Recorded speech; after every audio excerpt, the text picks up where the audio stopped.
I'm in the shop again tonight, and I'm basically just doing some of the Sinister swim baits lineup. If you haven't, go over to Facebook or my Instagram, go to Sinister Swim Baits or go to sinisterswimbaits.com and check that out. Make sure you like and subscribe. I appreciate everybody who does and everybody that can help me out. I'm trying to build this new business and brand and all that. So if you could help me out and go over there, I'd really appreciate it. But tonight we're just going to be painting up some baits. I'm going to do some finished detail work on some of the baits that I'm going to have in the lineup. Those will be coming soon. They should be up within the next week or so. So I'm getting really, really close. I'm super excited about it, but I'm going to be doing that as well as I think I'm just going to hang out for like an hour or whatever. Just chat about fishing, any of that stuff that you guys want to. Just hit me up if you have any questions or anything like that. So let's get to painting.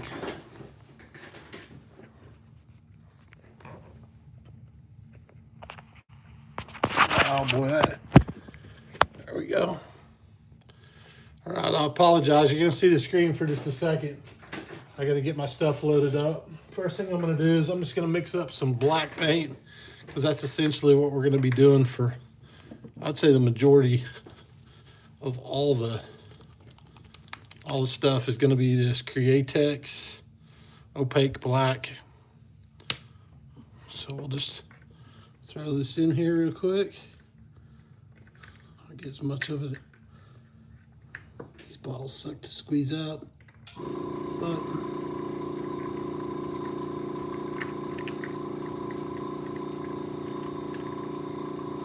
it's also old, so I don't know how much is left in these things. I don't need a whole lot. Oh, that's gooey paint. Oh well, we'll see. When I thin it up and everything, it should be fine.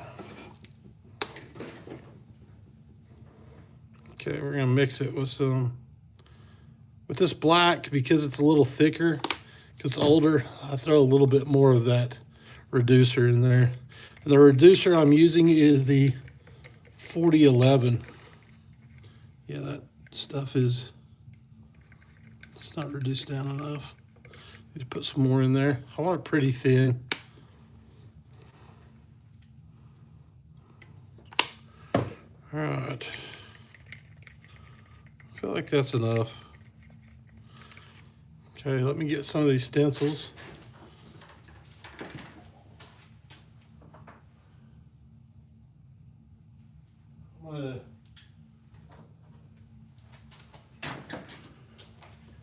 I want to do these bone bait patterns first. I'm going to knock them out of the way. We got stencils for them. I've got several of those. I got 6, I think, total. I'm just going to get them knocked out real quick. And I have a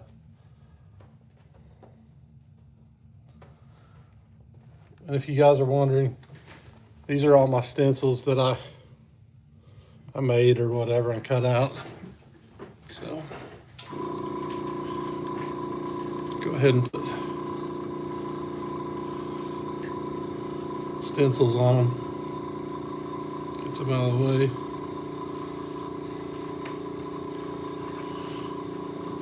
This may be a little tricky, but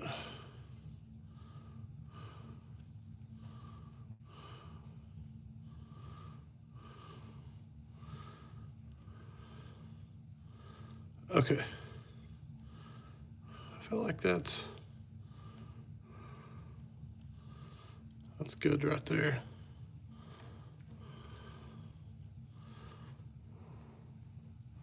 It's got a nice, yeah, that one is good. Let's go ahead and peel this next one off.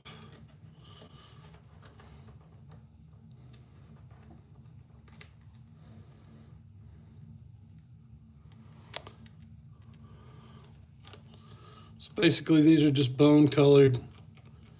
These are my bone colored baits. And I do like a black bone pattern inside of them. It turns out pretty clean. It's all said and done. We'll take this one, just hit the other side real quick. I'll try and match them up the best I can. So somewhere about there. That's what I'm looking at. And this back side we want it somewhere like that. Same thing here.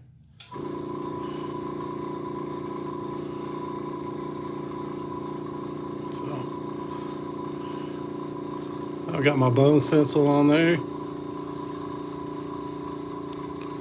Make sure it's all nice and flat, both sides. It's nice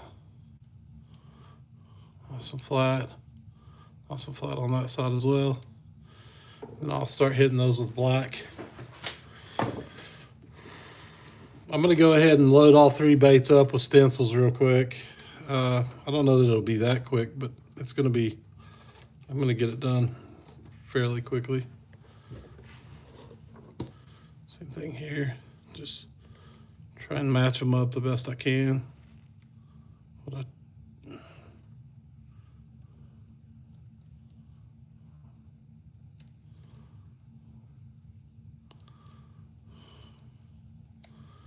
Yeah. There we go. Right. I know this isn't real exciting, but it just takes a little bit for me to get these off of here. I should have probably pre-loaded all these stencils onto the baits before I started doing the detail work, but I'm doing it this way.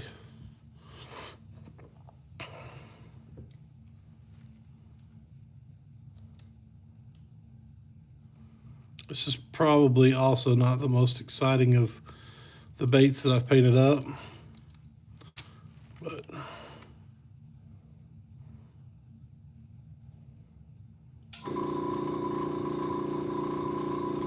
so sometimes, guys, sometimes I'll use stencils, and then other times I won't. It just depends on, it really depends. Like with these, the only reason that I'm really using stencils is because these are production runs. So I want to make sure that everything kind of matches up somewhat, close enough. That's why I do it this way with these. But my custom baits and stuff, those are all one-offs, and these aren't identical by any means, but they're pretty close.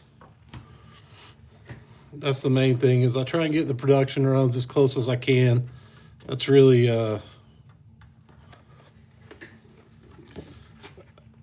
I try my best to get them as close as I can, like color-wise, everything matched up, so that each one of you guys, if you're purchasing baits, you're getting the same thing pretty much every time.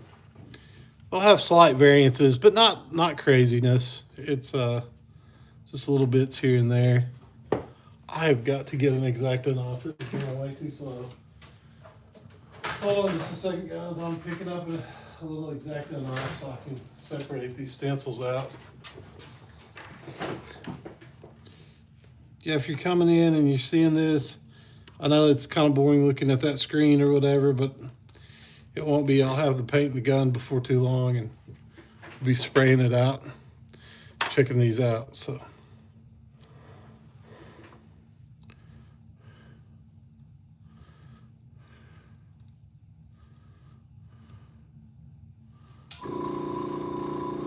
main thing here is just making sure that these get lined up right, because if they don't, they're a pain in the butt. Yeah, that didn't get lined up like I wanted it to. It's a little off.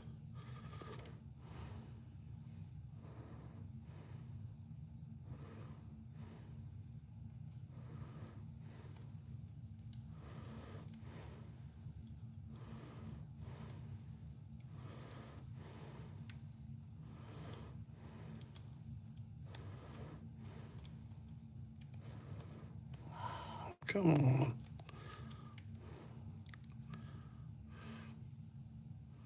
There we go.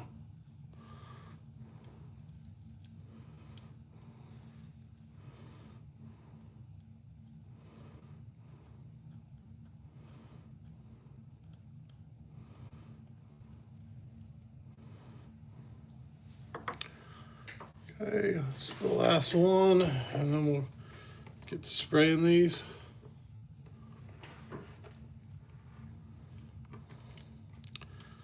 So if you guys have any questions about bait painting or stencils or any of that stuff, bait making, like carving out baits, what I use, the best stuff to use, that sort of thing, just go ahead and hit me up.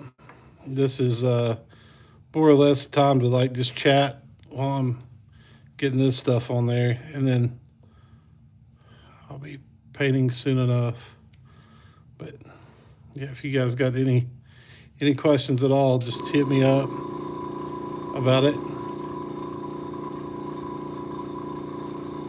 I try and be as transparent as possible because one of the new series on the YouTube Sinister is going to be starting up a bait company, and like what it like in detail, like start to finish, like kind of thing of how it all goes down. But that's essentially what they're going to look like when I get them sprayed. So let's start spraying. Let's get some of these sprayed out real quick.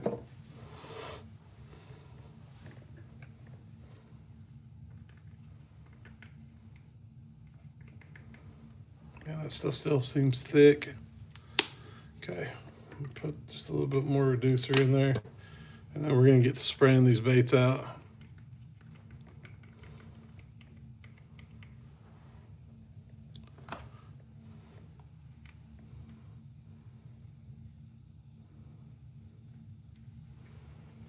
Thing is I'm not spraying like a lot. This is just detail spraying tonight, so it's not gonna be, most of the baits are already, I've already sprayed out. Anybody who's been watching, they've seen it, but I just lightly hit this.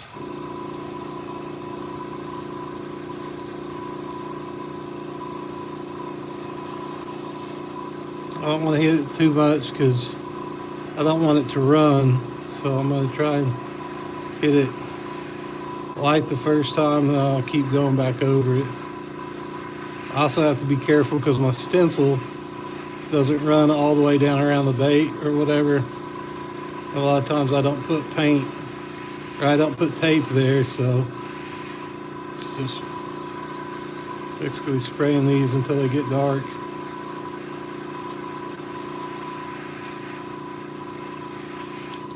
I don't care if they're not exactly perfect, but I just don't want it to go onto that peach on the underneath side. So I'm going to keep doing what I'm doing here. There we go. Yeah, that's some sticky paint.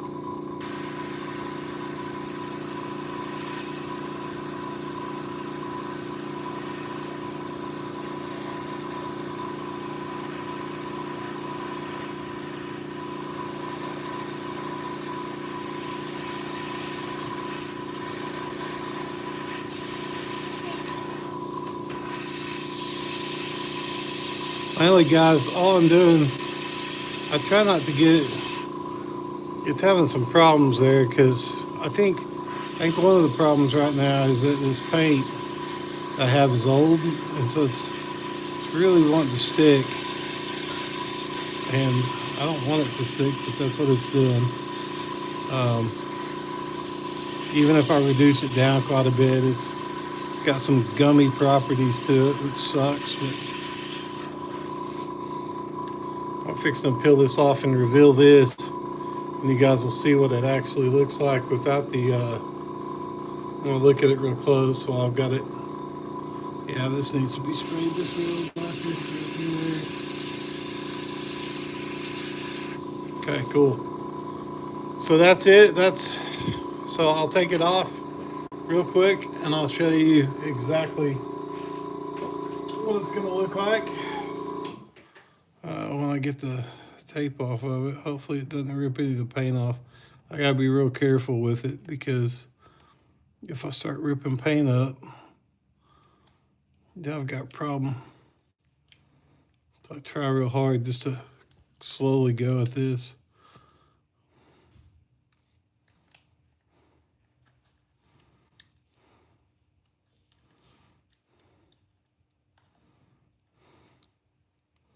Yeah, here we go.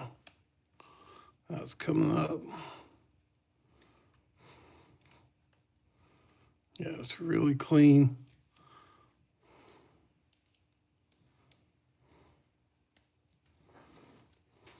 Okay, that turned out really clean. So now we're gonna do this back side, just peel it up. Main thing is I just don't want smudges on it. And then we'll peel the back side up. There we go. Turned out pretty slick. I like that. So we get to doing the other side now. And then I'll heat set it. So it's nice and good to go. A lot of times I try and peel these off from the top down or from the bottom up, so I don't get that, so it doesn't rip the stencil, but sometimes you just can't get around it.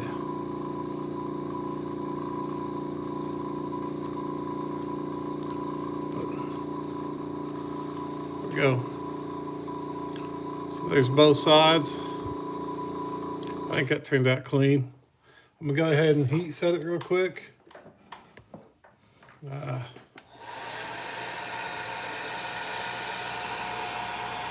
Sorry for the noise. I'll go ahead and heat set this. I'll do that away from camera. That way it doesn't make a ton of noise. It won't take just a second.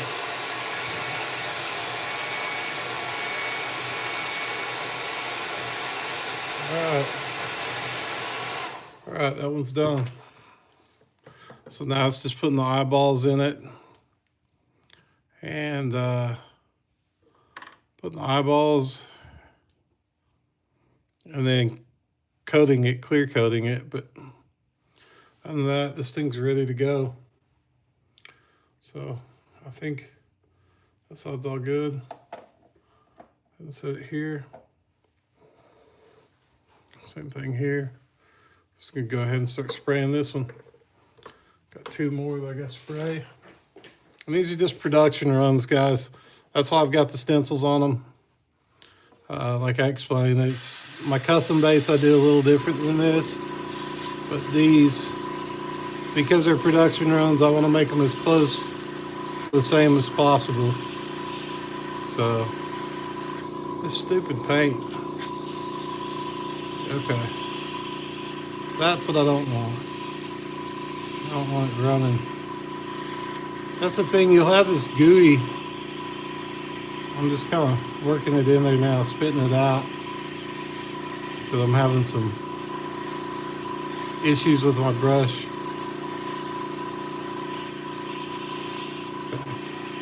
If you guys are seeing this, I promise I know how to fix it. I'm just being lazy right now and getting these sprayed while I can.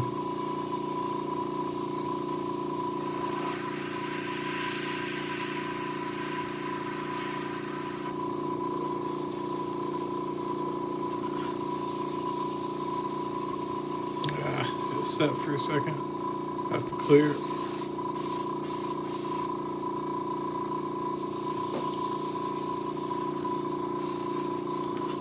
There we go.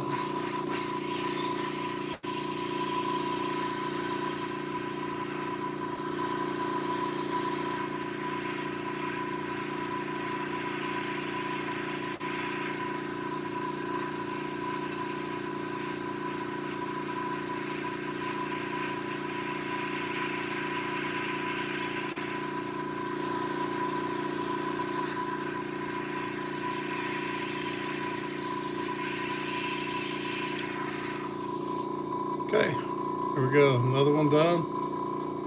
I'm probably going to hit it. I don't want to heat set these necessarily with this film on them because I'm afraid the sticky back, if I heat set them with the film on, I'm afraid the sticky back's gonna come off. So I want to be real careful. I'm afraid that it'll peel up some of the paint. It may already do it. It's got a pretty good adhesive on the back side. There it did. Gosh damn it. It just did it right there.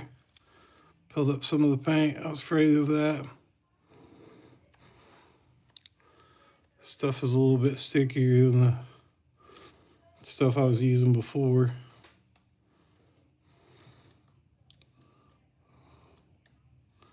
But if it does, hey, what's going on, Lonesome Not I?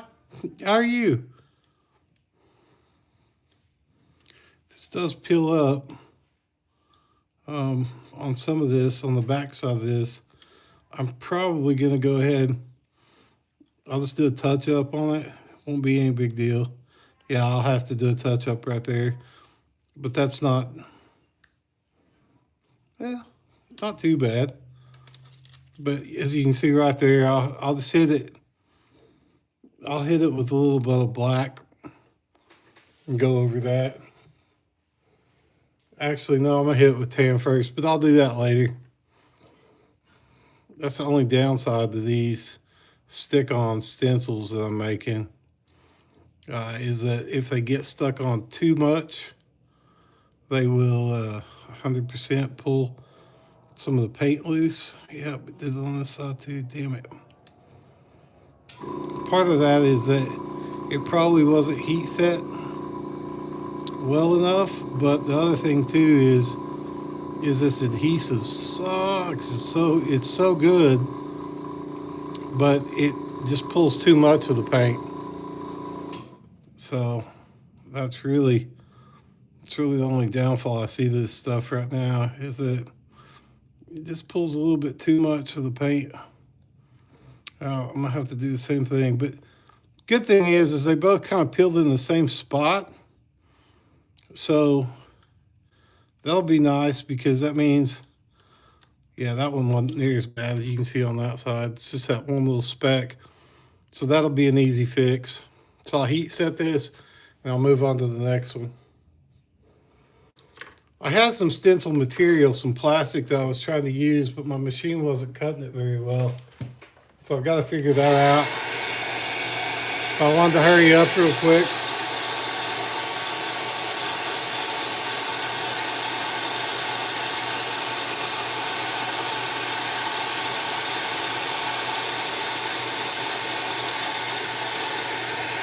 Okay, there we go. That's the first one I did. I think they work out, like, they look good though. They're clean. Once they're finally put together, I don't know if I have any out here right now that are clear coated in the bone color, but I like those. I think they look good. Let me make sure my brush isn't too much. Pour a little bit more of this in there. It was kind of getting stopped up a little bit earlier, but I think that was just, this stuff's old. You should do a logo challenge. Dude, what NFL logo gets more bites on a crankbait? I still don't believe fish can see details. Their brain is smaller than a grain of rice. Yeah, I mean, you know what's funny is in the past I have done those logos. I did them, but I had to do them as giveaways. It's so funny. They're so strict on that kind of stuff that, like, even like if it got out and somebody saw it just for a second, they would 1000% like send me a cease and desist letter. Over colleges are even worse though. Colleges are really bad. If you paint up any kind of college, the NBA is probably, I think the NBA is probably one of the worst other than colleges. They will hit you up and send you an immediately cease and desist over some stupid stuff.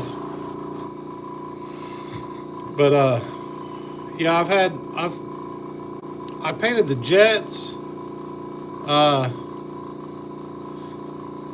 I know, right? That's what I thought was funny about it. I was like, why is this such a big deal? You know, you guys are making millions upon millions of dollars, if not billions of dollars, off of your stuff. Really, you're going to hit somebody up? But They absolutely do. It's wild. But yeah, I can't sell them, but I can give them away. So I started making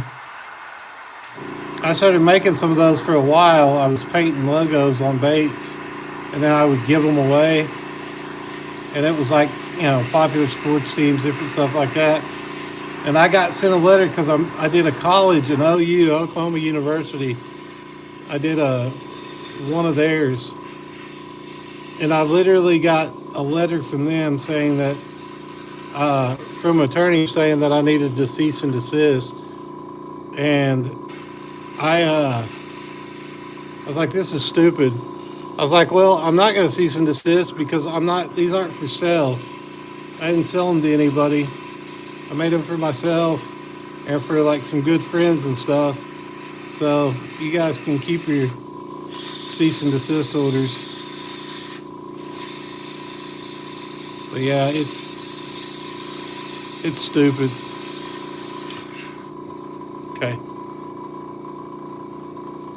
All right, so I got both of those sprayed. I think they're pretty good, except for this bottom part I don't like. Hold on. Gosh dang it, this brush. Okay. I'm fixing to break out my new black paint because I really don't like this. It's gumming up my brush. And it's because there's some dried paint in with the... Really, that's what it is. It's because there's some dried paint, like some gummy paint that gets in there. I try and pick it out, but it's like some of it's like just starting to set up, and so it's not the most ideal in the world. But no, that'd be a good challenge, though, man. It really would.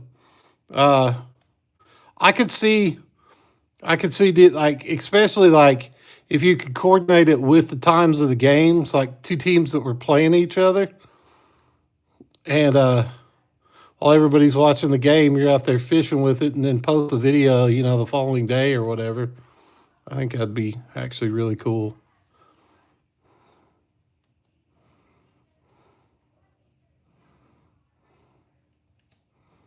See who wins in the fishing bowl.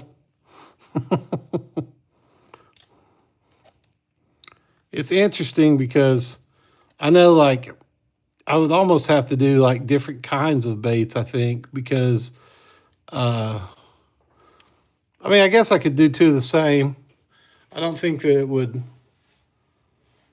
much matter, but it's getting about that time though here where it's going to be tough. It's going to be tough fishing, like for most baits, because we're fixing to get the winter time. It's going to slow down, but I'm going to have plenty of videos during that time for that kind of stuff. I've already got them planned out, and I'm filming them now. So I'll be making baits all winter long and painting, and I've got some testing I'm going to be doing.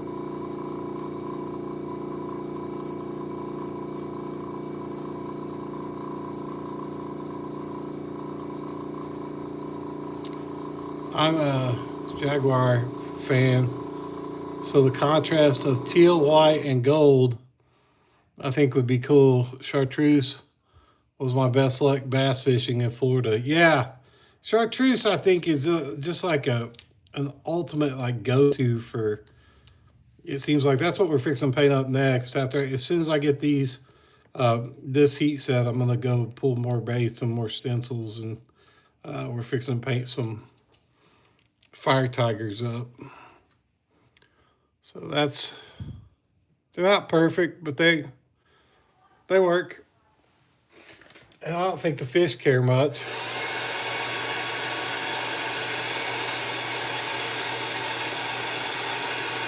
I've had what's up, Kathy? How are you doing?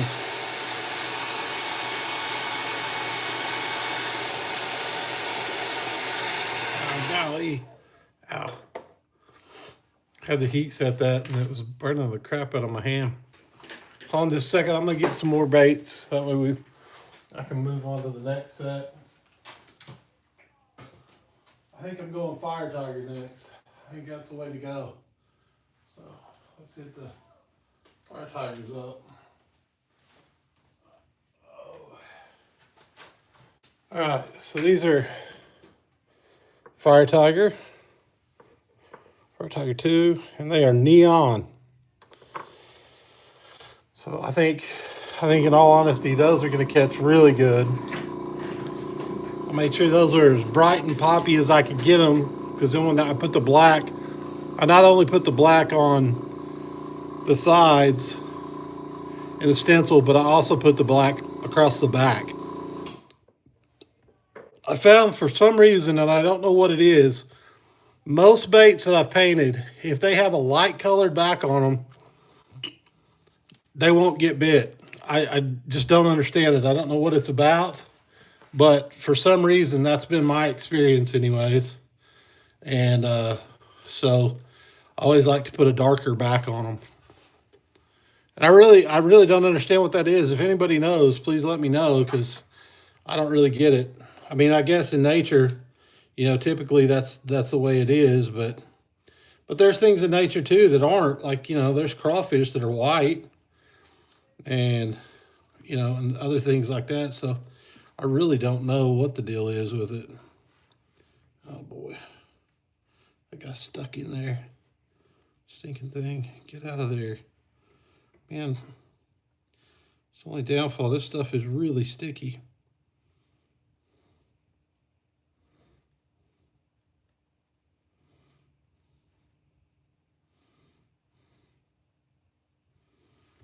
How's y'all's night going tonight?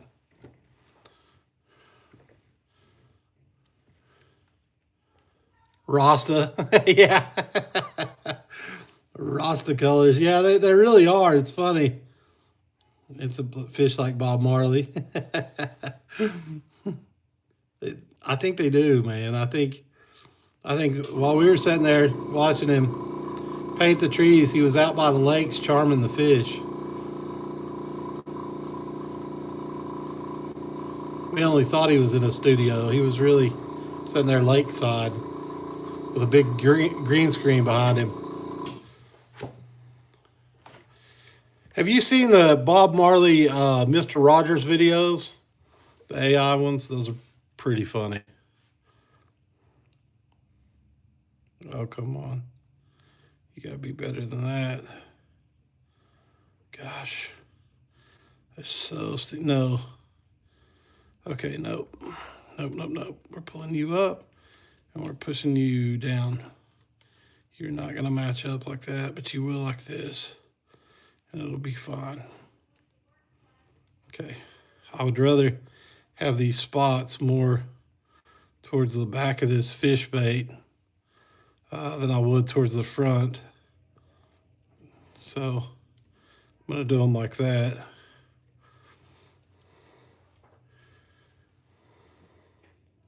I think that's gonna turn out good. I'm not gonna stick these two. I'm gonna go around the holes, but as far as like up around the edges, I'm gonna leave them alone. I think that's why they're separating the paint, to be honest,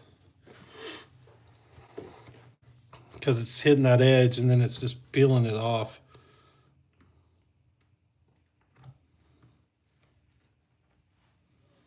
Okay, that's good. That one is ready to rock and roll as far as I can tell. Not having to trim anything like that. Same thing here. I'm gonna move this one back.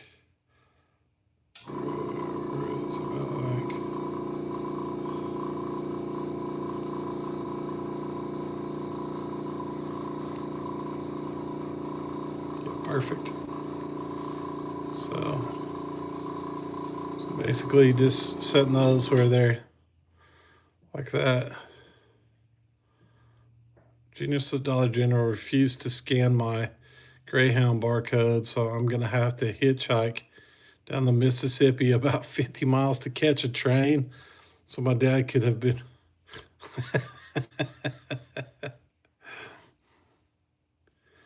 that's a long ways. I don't know what that's a reference to, but if it is a reference or if you're just saying that, but yeah.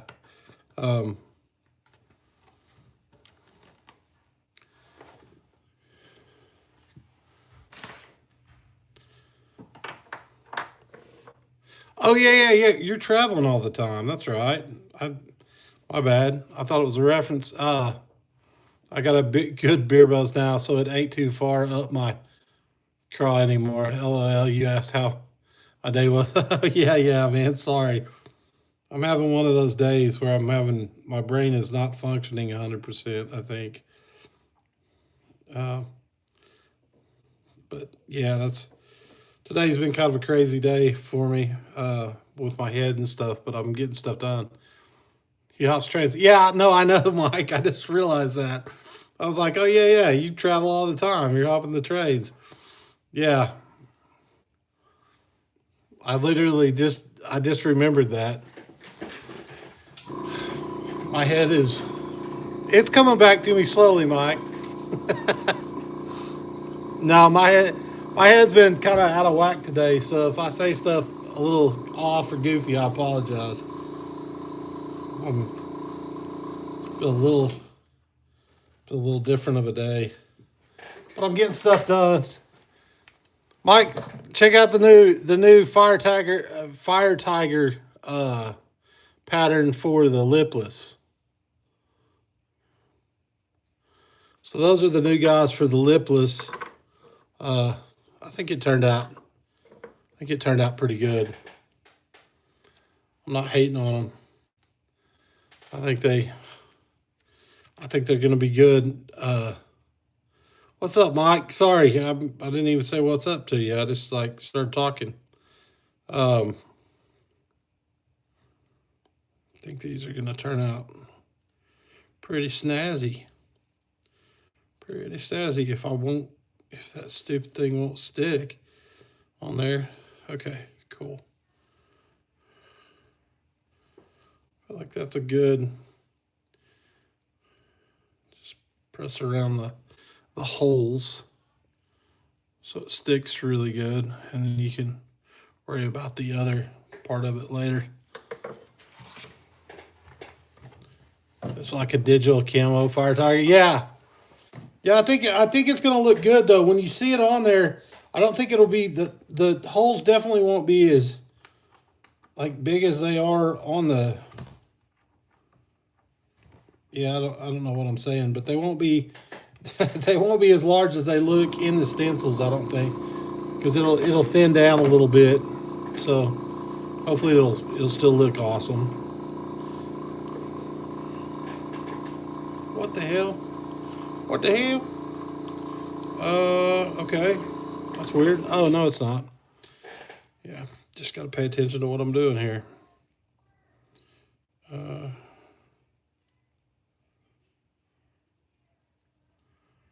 Okay, here we go. I feel like it doesn't get much better than that right there. That's pretty awesome. Yeah, hopefully the way these turn out, I don't have to really worry about a whole lot once I get them. Once I get them on, I shouldn't have to worry about a whole lot. It just takes time to set these stencils, and I apologize. This is probably the most boring part of the process, but I figured I'd come on here and do some detail work since I was doing the painting. That way you guys can see what the finished products are going to look like, or roughly, before I do the final epoxy and the eyes and things like that. But then those will be up on the website, so those will end up coming. Oh, come on, don't do that. Don't do that. Stop that. Stop that, you booger. Okay, there we go. Sweet.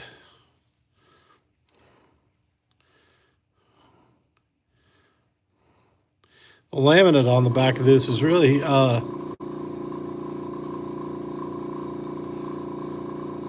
what's the barcode do for lonesome? I don't know. Thank you, baby. Thank you, Lauren. That's Pierce. Thank you very much. If this is, I think that's my niece. But yeah, thank you.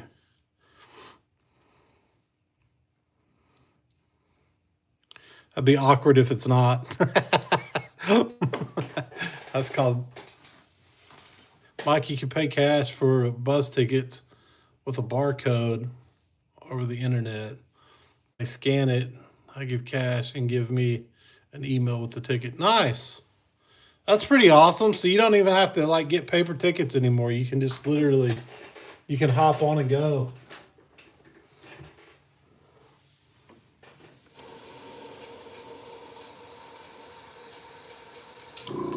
I wonder how, I mean, in all honesty, I wonder how, I haven't rode a bus in many, many years. Are they still as crazy as they used to be?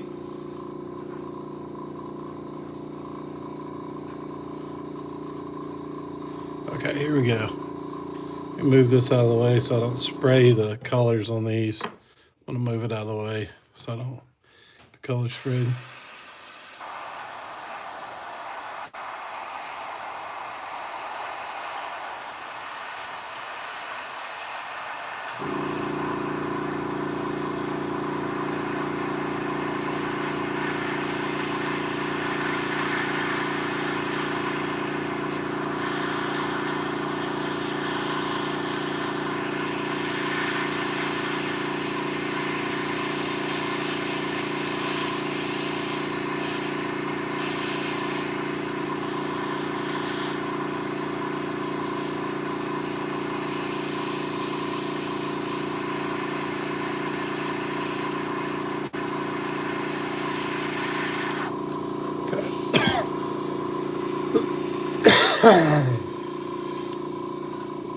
Also, guys, yes, and they smell worse. I remember they used to be sketchy as hell. Like, I do know that. They were all kinds of sketch. Because the few that I rode, you really had to watch yourself and pay attention to what was going on. There were fights, there were all sorts of stuff break out on them. It was pretty intense. It's been, like I said, it's been literal years since I've ridden a bus. Hold on, I'm gonna put that clamp on this one, so I'm not getting it all over my fingers. Also, too, that way I don't get black on the paint. There we go. I can set this here for right now. I'm gonna clean that airbrush for just a second.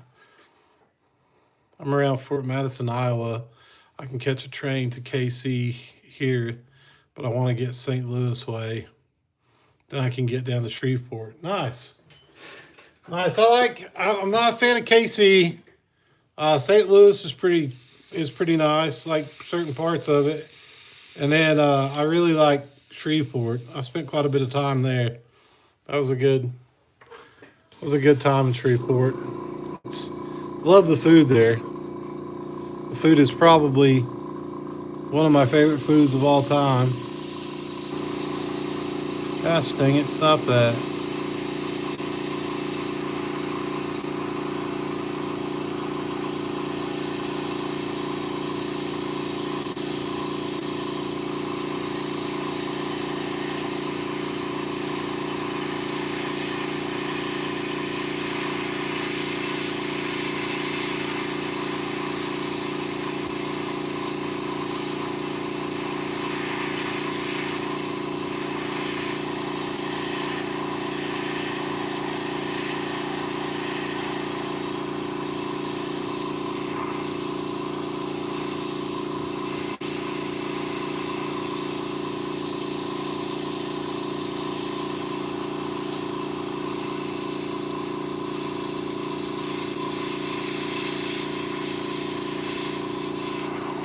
Okay, cool.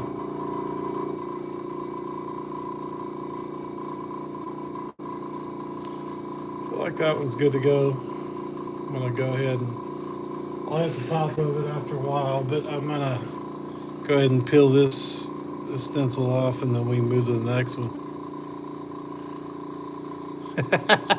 Yeah, but Mike, it wouldn't have been the same. It wouldn't have looked good. Hand brushing just doesn't do that. Part of it right now is my airbrush. I was spraying earlier and I didn't clean it out good, so it's giving me fits right now. I've got to remember to start I gotta remember to start doing that. Yeah, it wouldn't have looked as professional. Not that it looks professional now, but we'll see what it looks like. I think it's going to turn out good.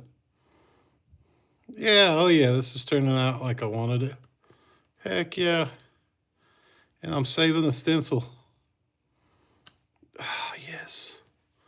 There we go. Yeah, I like that. I am okay with that one. I think that's...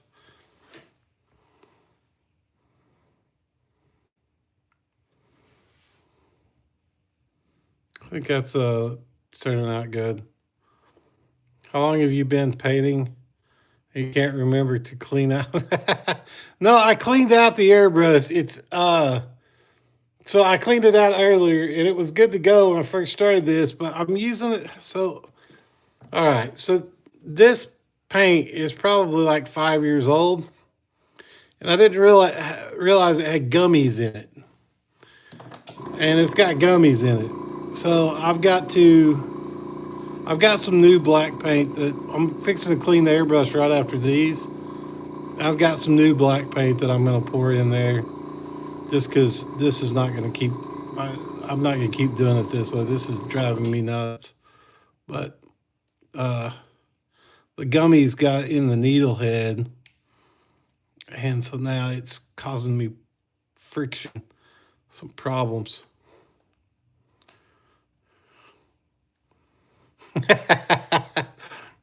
Well, I know.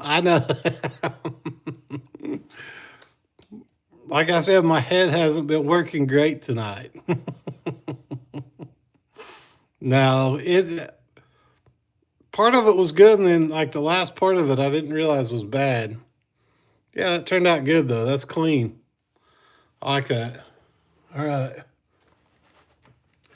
That's way better than those lines though, Mike. I do have to say, I like that way better than the lines.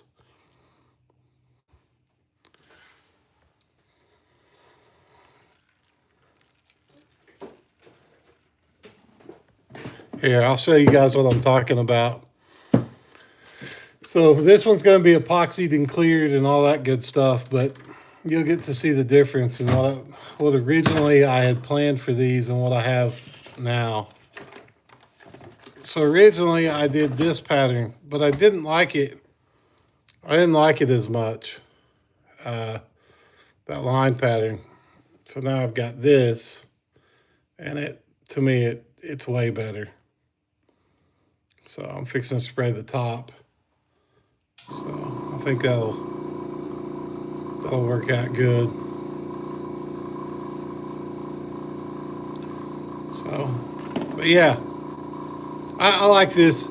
I definitely like that better. It's more of a broke up pattern like crappie or something of that nature. It's just to me, it's definitely a cleaner look. I'm gonna heat set it real quick and then I'll move on to spraying the other ones.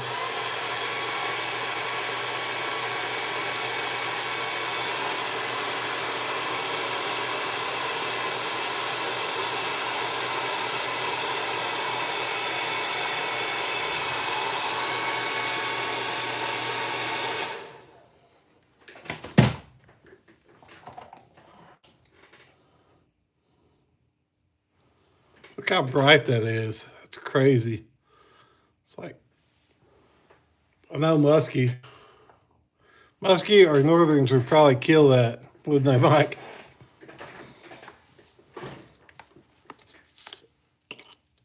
I'm gonna have some square bills done the same way.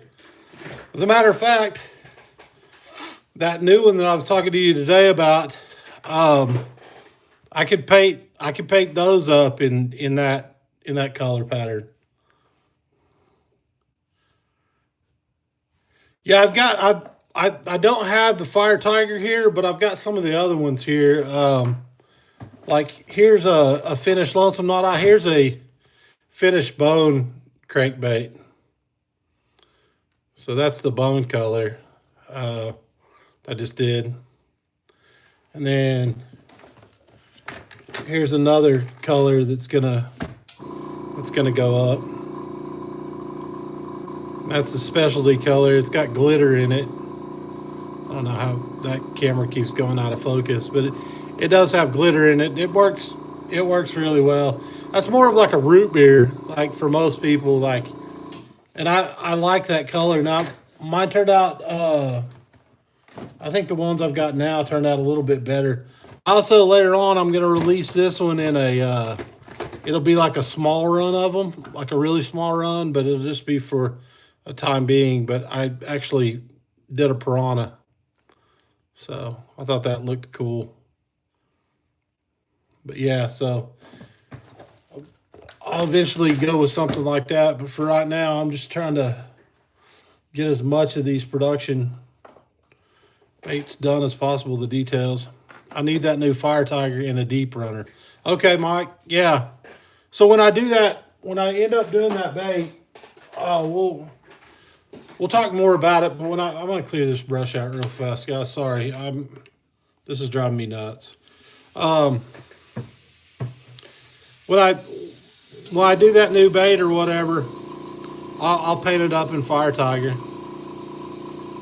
You don't like trebles? What's not I can do single hooks on these. I think I'm pretty sure I can. I've seen it done a lot. I've never tried it, but like, I'm pretty sure I could weight them just right so that single hooks would work as well.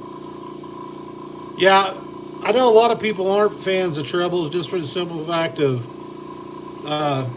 you know, they're quick to get in your hands, especially with game fish like hybrids, white bass, things of that nature, like wipers, stripers, things of that nature. They're real quick to put one in your hand. Those fish just don't stop. I always have pliers with me in case I run into some of those stupid things. I say stupid things. I like catching them. They are a blast to catch. They're just not so fun to handle.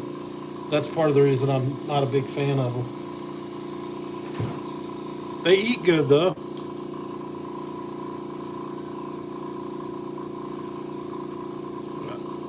Okay.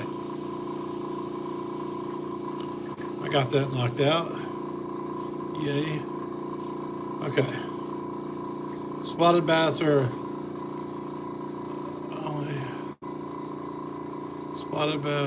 ornery as all be, but they also mess the nets up real good too. Yeah. Yeah, we have some spots here. Not I guess we have spots everywhere here, but they're not like huge like they get some other places. I think our state, we have a big state record now, but it's only like a couple places that you can go and catch.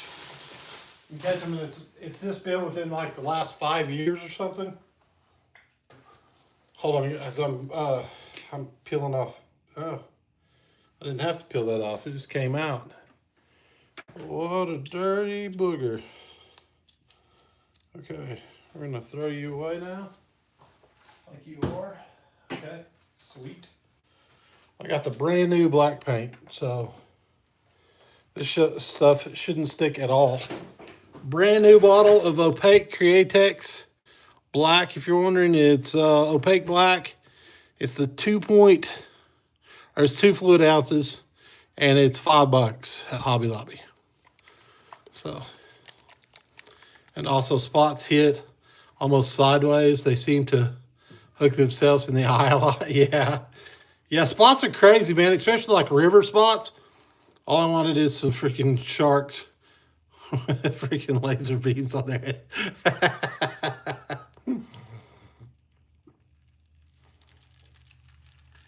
Mini me.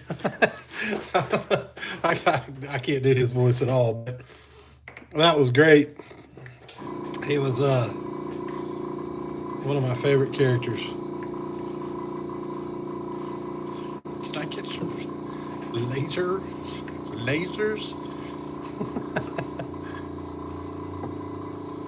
Yeah, I'm talking Chattahoochee spots in South Alabama. Nice. Have you, hey, Lonesome Not I, have you ever caught a shoal bass there before? I think there's only a couple places. I think Georgia is one. I can't remember the other one.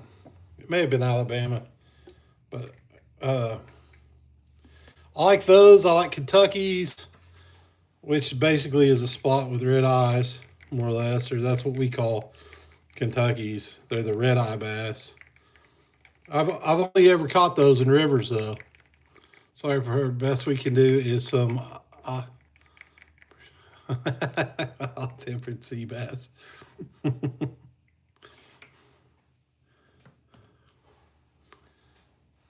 I think that's those are a blast to catch though, man. My favorite fish to catch, some sea bass, ill-tempered sea bass. Yeah, I've caught one. I got it on video. I thought it was the coolest colored smallmouth before a local told me. They're like the little pit bulls of the water, man. They go nuts.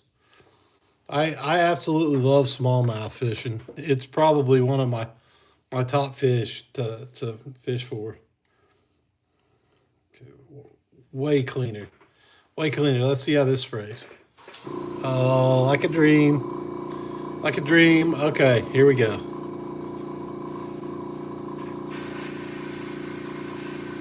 Well, I say that. It's too watered down. Damn it. It's too watered down. I'll spray it light, and I'll go back over it. Damn it. I got too much reducer in there. That's okay. I'll spray it light, heat set it, and then go over it again. And I'll add some more of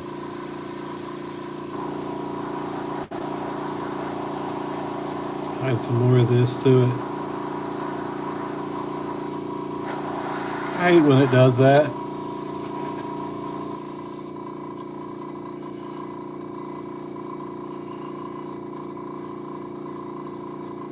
Yeah. Yeah, I caught a my biggest smallmouth ever is almost 20 inches. It was like 20. It was right out, like it was a little over 4 pounds, almost 5 pounds smallie. And that stinking thing, I thought I had on my personal best. I thought I had like 10 plus pound largemouth on. It was crazy. Mike, they supposed to eat like perch.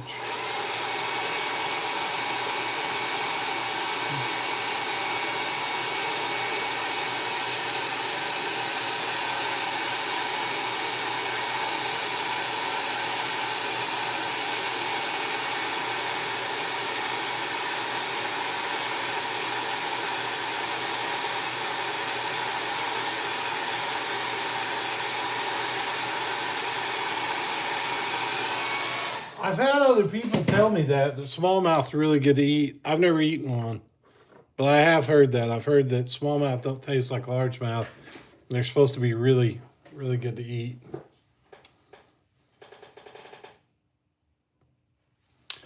I'm gonna thicken this up a little bit. It's just too watery.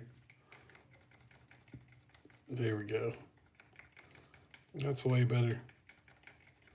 I can get it to spray a little bit better and it won't be squirting everywhere. I could make a joke, I'm not going to.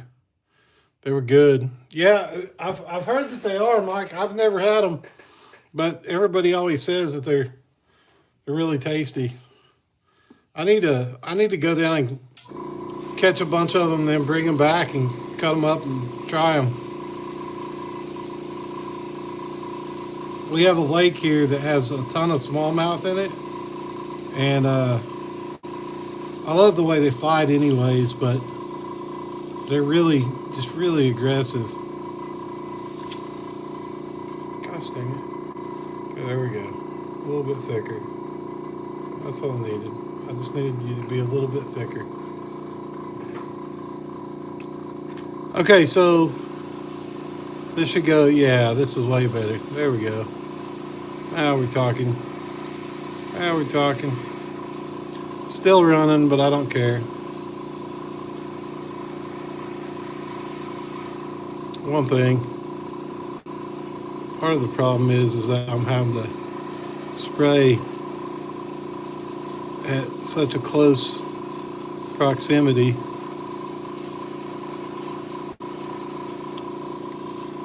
Okay. Gosh damn it. That irritates me. I got some, hold on. I got some on the bottom. So frustrating.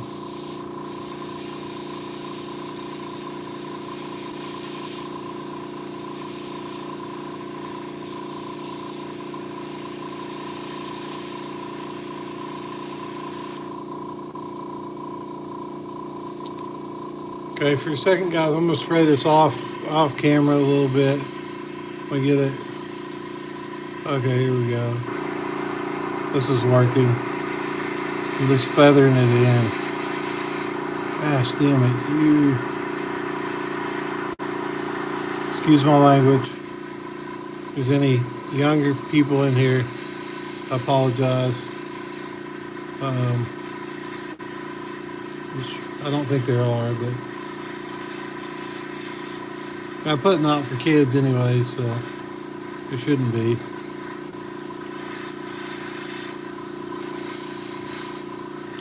Okay, that works. That's gonna work good enough anyways.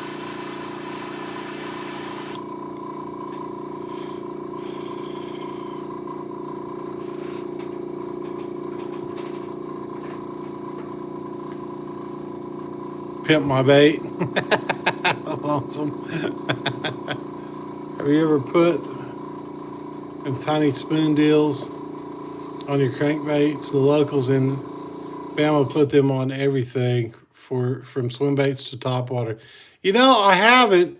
I haven't really. I fished with some of those before, but I haven't really ever put them on my crankbaits. And I don't know why, to be honest. Like I probably should. I should try it anyways. At least get, see if I can see if it would work on them. I've never tried it though. I have some spinner setup stuff like that I could try. I really should. I should try it out and see what happens with it, Because I know that they, people swear by that stuff. They're like, oh, they work great. Now, I'll tell you one thing that I have done is I've taken like a Senko and put one of the little corkscrews in the back and hooked up that way and done it. I have done that. Yeah, that's screwed up. That got screwed up a little bit. It's all right. It's not bad. It's just these stencils. These weren't resized like they were supposed to be. The sticky paper, these stencils, the sticky paper is unbelievable on these things. It's like, gosh dang it, that's what I was worried about. So I oversprayed down here, so I got black on the bottom there. I don't like that. I'll have to correct that. That's just how it goes sometimes. And then that side's good to go. So it turned out good. Heat set this real quick.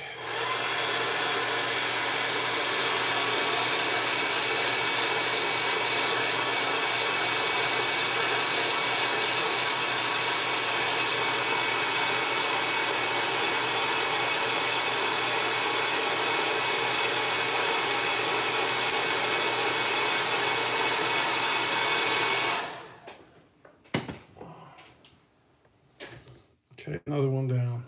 Oh, gosh damn it. Down on the ground. That's nice.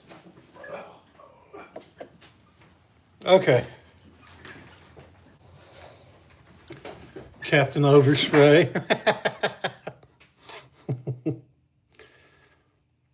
So what's going on is this new paint. I say new paint. I've been using it for a little while, but I can honestly tell you that this paint is not in any ways one of my favorite paints to use, or even close. It sucks. It's hard to it just won't atomize the way it's supposed to, and it sucks because you try and get it to atomize, and it just doesn't. It doesn't do what you want it to do. Gosh dang it. Well, I'm gonna have to touch that one up anyways. I don't care. Whatever.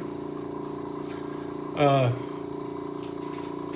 so I thin it out. Here comes the excuses. No, it doesn't. Mike, I'll send you some. You tell me if you can get it to atomize. It's like a fine line for what you have to. I've tried drop after drop.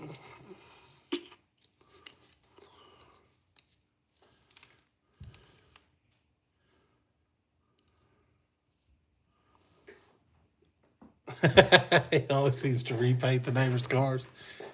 I think that has something to do with Florida and the money it costs to paint a car. No, I don't know. This stuff really, it sucks. Like here, I'll put it on, just give you an idea. Like if I hold it close and just barely, well, of course it's going to go on the paint, whatever. Never mind.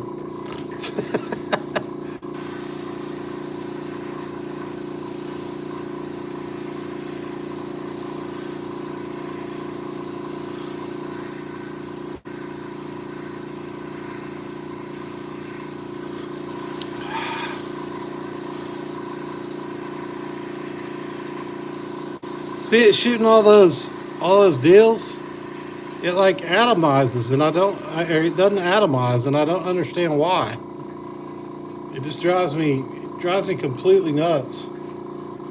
And I can't heat set it like that because I'm afraid the sticky part will.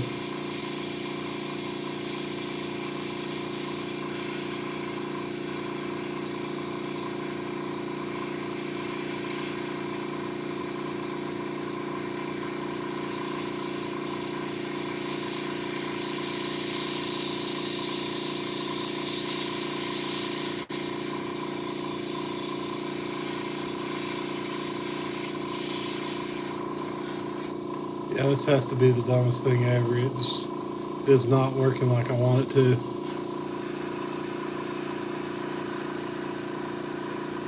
$180 PSI.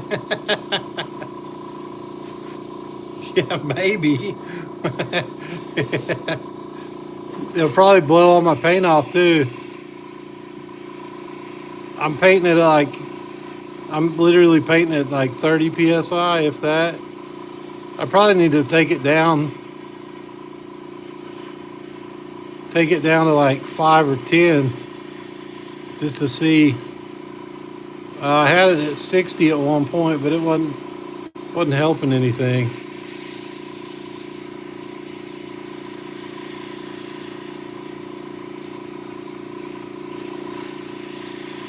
That's working. That's good enough anyways. Oh, come on, don't hit that, don't bump that. Okay, live action. Turtle Man. Live action. That was one of my favorite shows to watch. That, and then there was another one. It was a mechanic that came on after that. And I can't even remember the guy's name. Something Tim or something like that. Like, it was great. It was exploitation to the 10th power, but it was still pretty funny. Come on.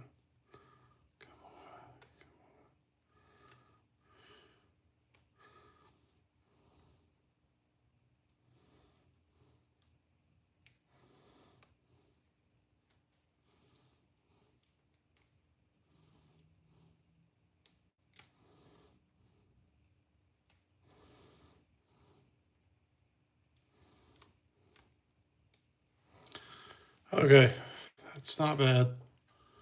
The stencil got all ripped up, but this is my Buddy Can Do It cheaper edition.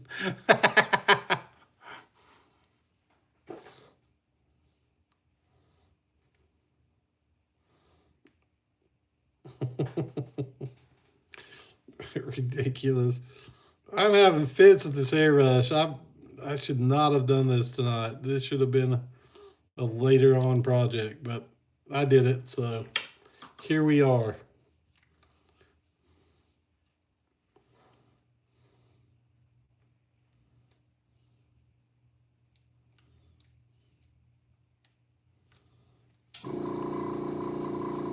There we go. There we go. Looks good. Looks good. Stencil it or heat set it and call it good. Then I'm going to do the tops.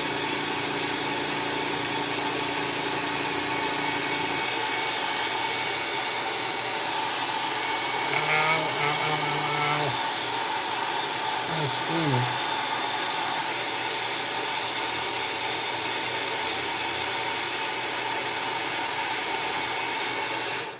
Good enough for government work. Ain't that the truth? Oh.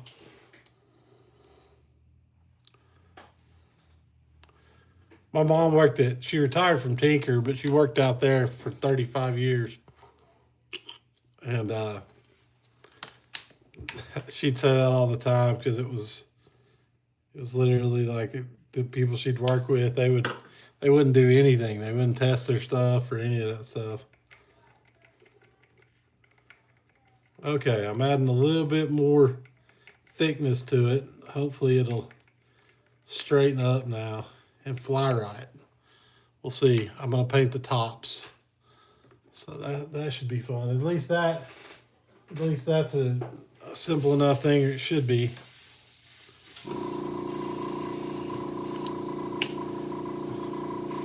He knows how to hold a mean sprayer.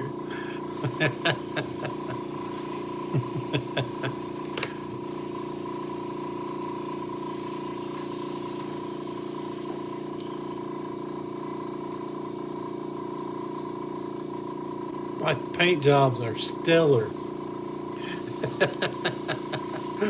Not really. My paint jobs, especially with this crap, I don't know what this is. It's like pastry paint or something. I gotta figure something else out. The stuff just doesn't want to atomize like it should. I thicken it up. See, like if you're doing cardboard stuff, it's fine. Like, this isn't bad. Like,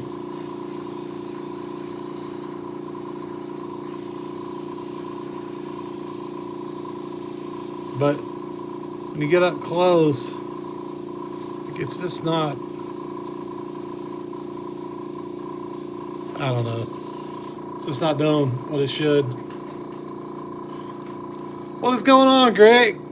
Good of you to stop by, man. I appreciate it. Thanks for coming in. I am painting up some fire tigers, and it has been a job. There we go. That's better.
Okay, I'm good with that.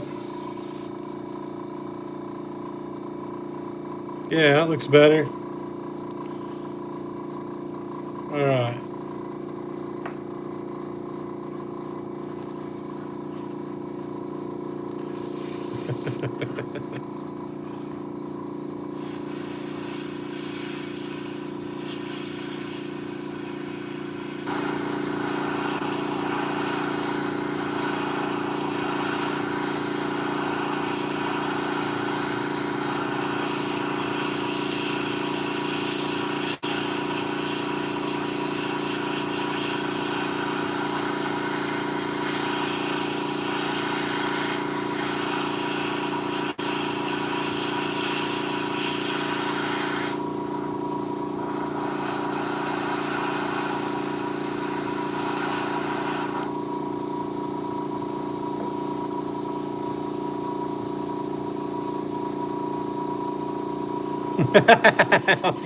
Get out of here, Mike.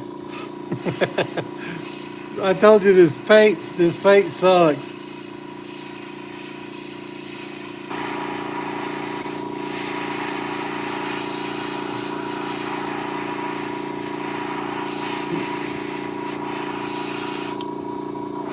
I know it looks like overspray right now, but see how clean that is?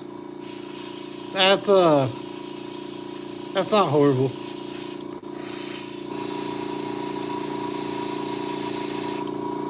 It's just because I've got it thinned down to like the consistency of water to make it spray.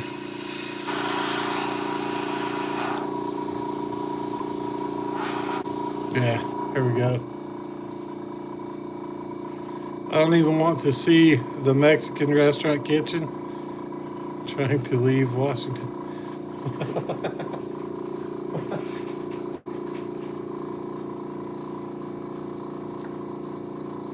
Hold on a second. You ever hear the saying, you can never go in the kitchen? Favorite restaurant?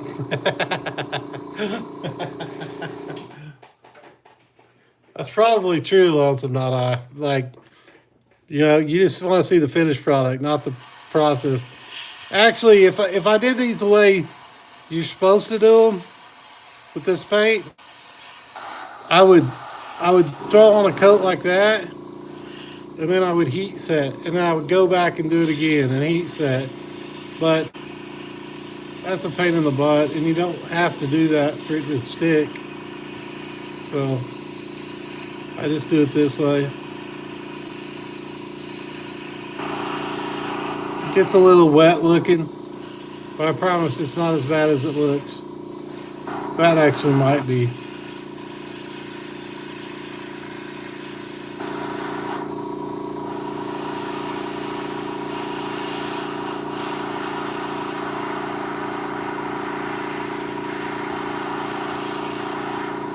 Okay, I'm heat setting this one right now because it's got some dark spots that I need to take care of.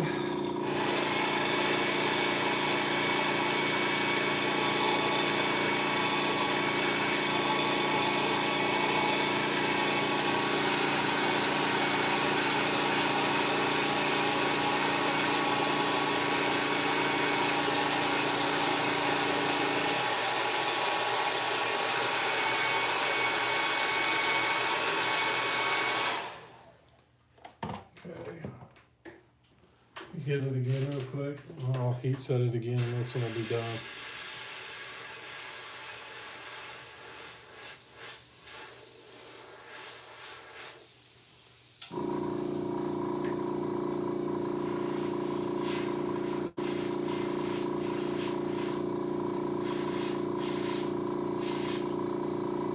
Yeah, there we go.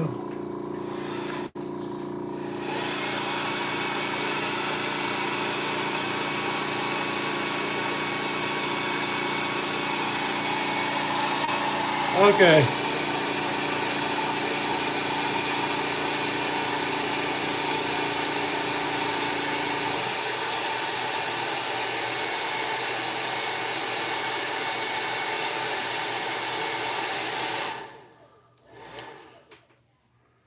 That's awesome, Grant. I'm glad that she's doing better. That was amazing. Much appreciated. Base. I have seen you cook, Mike. I am picky. I have to say I would eat yours.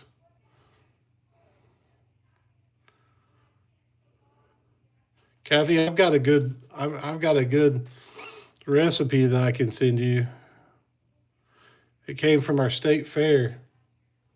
It's really good.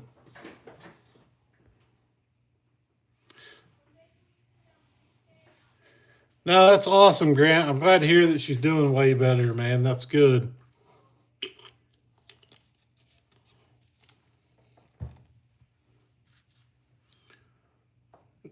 When did you say you're going to get to come home?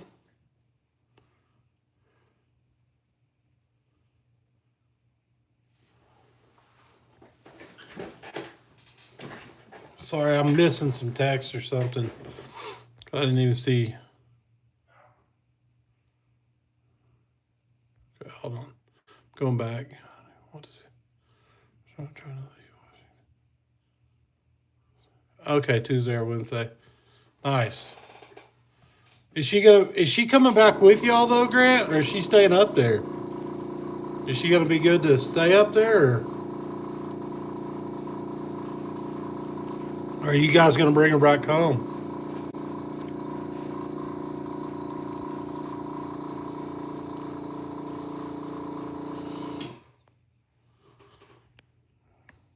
Okay.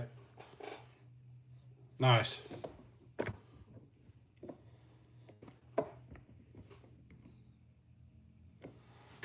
Those are knocked out. Now let's get next ones. Let's do these next.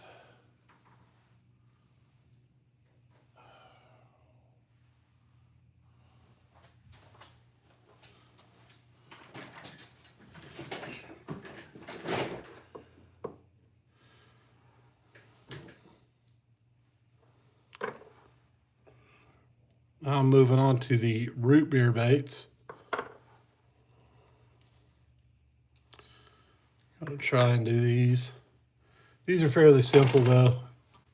All they are is the 3 bars, so there's not a lot to these.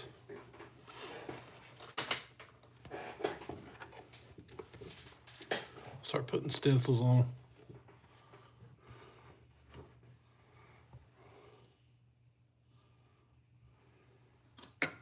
Oh gosh, damn it.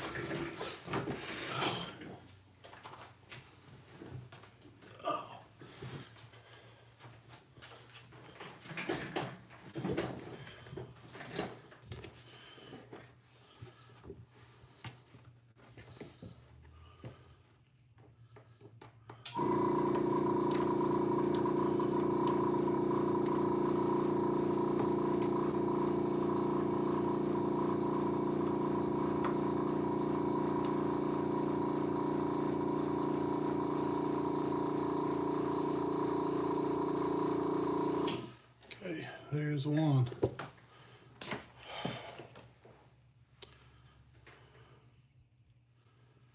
Yay, root beer.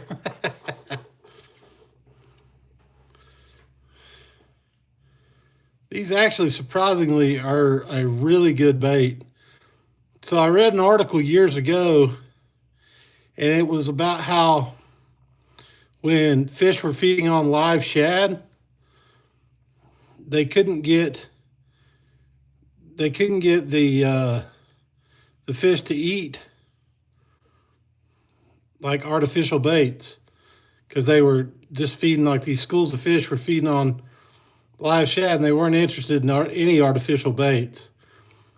And somebody figured out that this color combination, this root beer combination, you could throw it in there and they would attack it instantly. And they don't know, I still haven't seen anything on why, but it mimics some weird, like, I guess when the shad are in their balls or whatever, it mimics some kind of weird thing like that, and it causes them to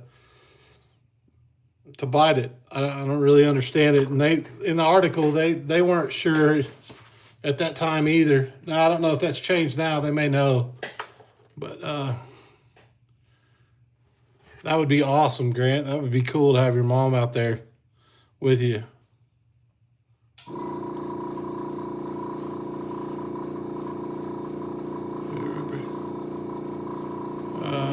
What's happening here?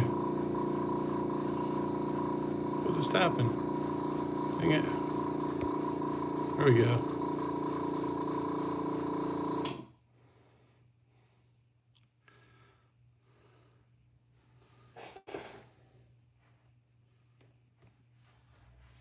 I like root beer floats. Those are probably one of my favorite things. I like root beer, though, pretty good. Kathy, do you not like root beer?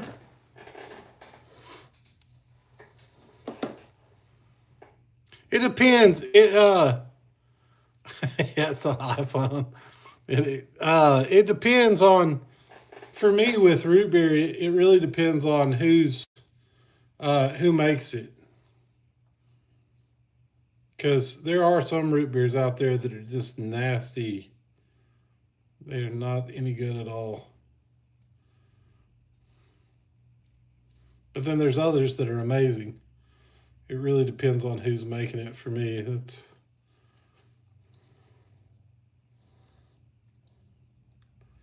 Come on, squash down on those. Okay, so this is the next pattern to go on. It's just 3 cutout deals. They're hard to see, but it's basically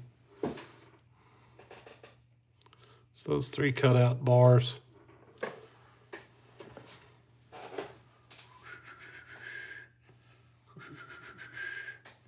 Where are they at? Is that the only ones out? No, I've got more here. What am I doing?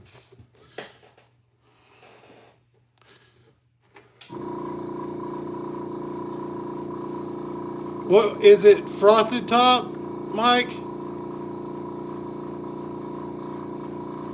A&W is good. I remember years ago the A&W restaurants, the drive-thrus, like the Sonics here, they would have they would bring you out like a cold mug that had been sitting in a freezer, and they would pour the root beer, and it was amazing. But they changed their recipe.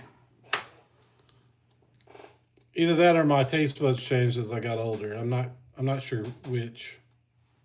I think it may have been my taste buds.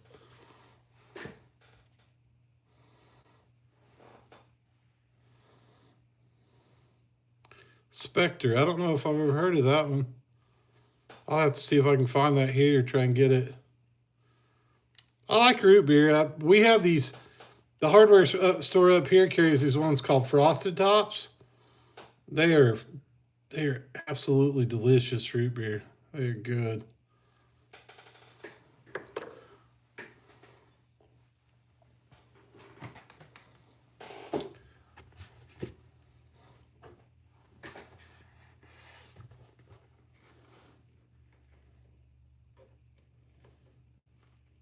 There's also a brand called Dad's Root Beer.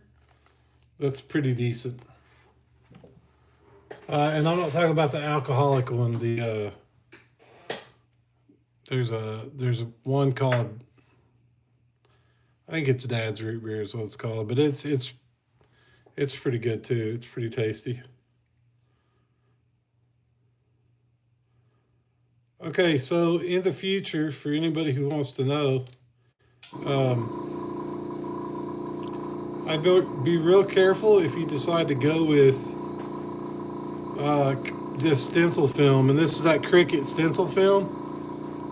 I'd be careful just in general if this is what you're planning on going with.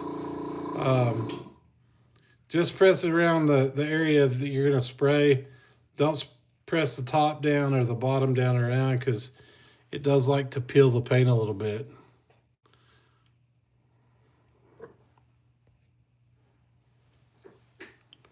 So, but those are looking good.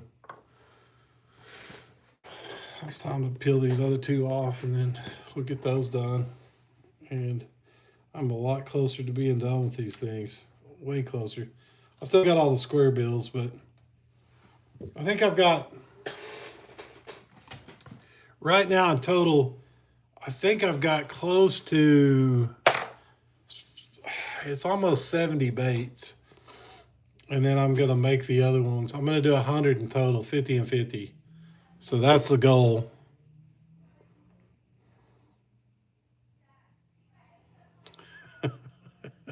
It does fully dry. Heat sets.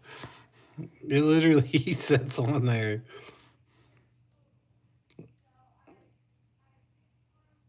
These are, and they set for 2 days before I put these stencils on. But these stencils, it's this adhesive on the back. It's like, it's really good. I have to say, like, I'm not dogging Cricut. Their adhesive is pretty phenomenal. But it is not the best for,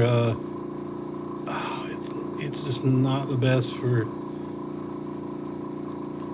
yeah, nope, not doing that. We're just gonna call it good there because it's already starting to peel up a little bit of that. Nope.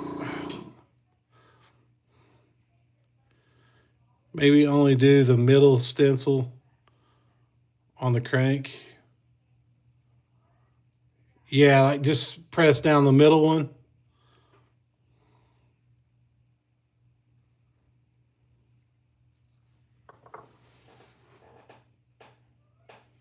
See, I'd heat, like if I had regular stencils, I would heat set it, before I pulled the stencil away. But I'm afraid if I heat set that stuff, it will, I think if I heat set that stuff, it's going to really pull like paint away. So I don't really want to do that.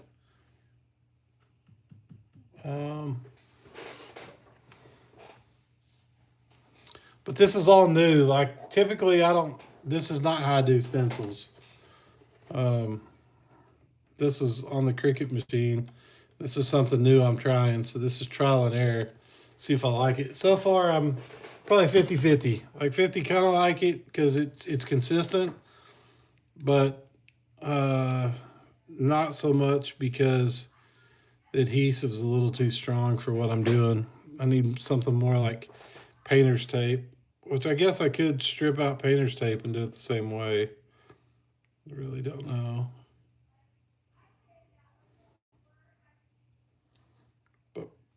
But personally, I kind of, to be real honest with you, this isn't bad. It's not horrible.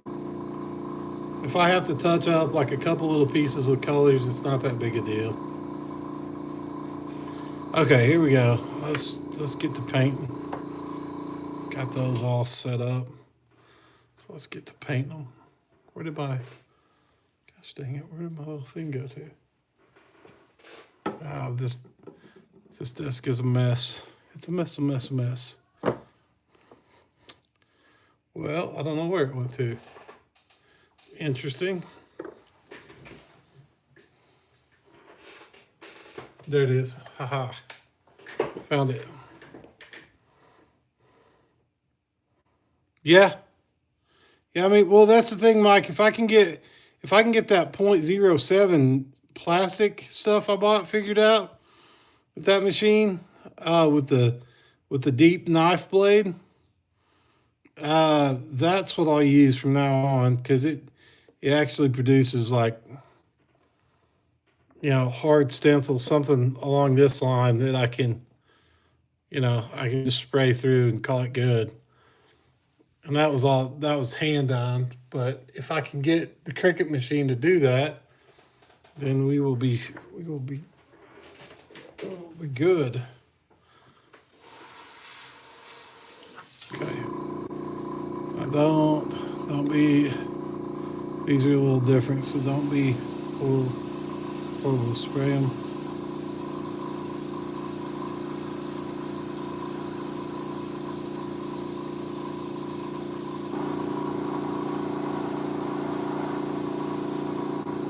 Okay.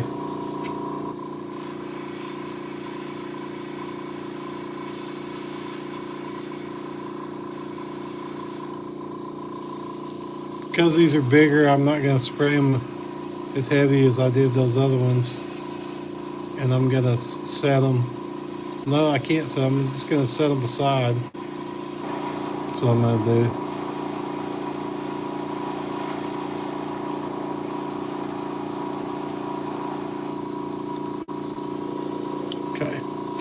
Need more paint.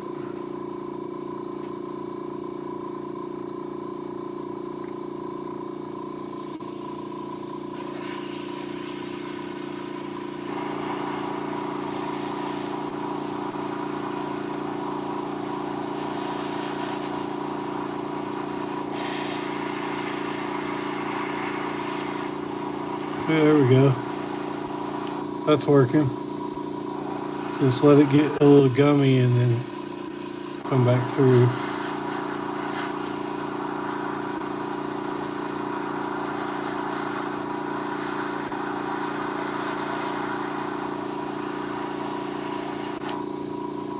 Cool.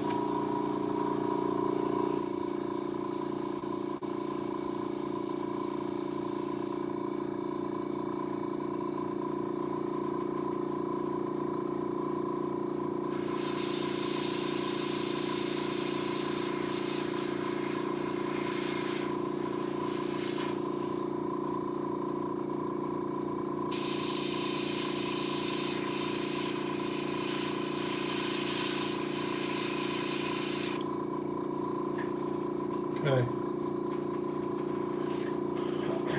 Let me get the tape peeled off of this one.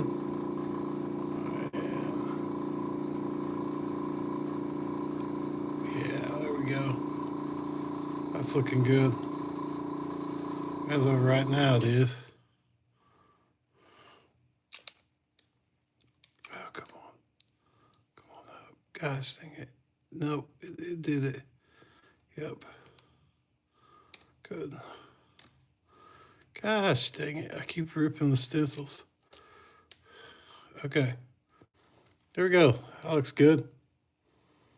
Liking that.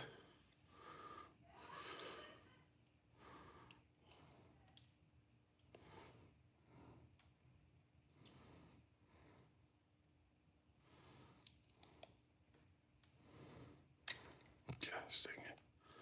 Stop that.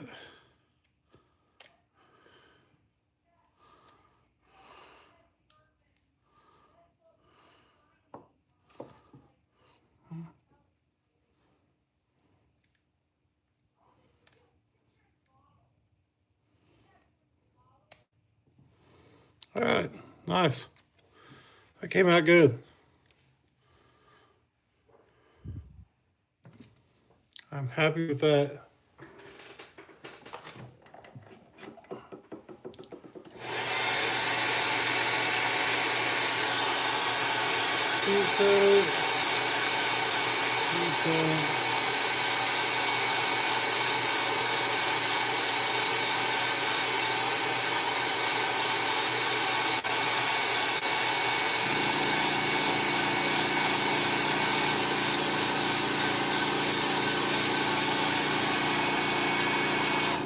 Okay.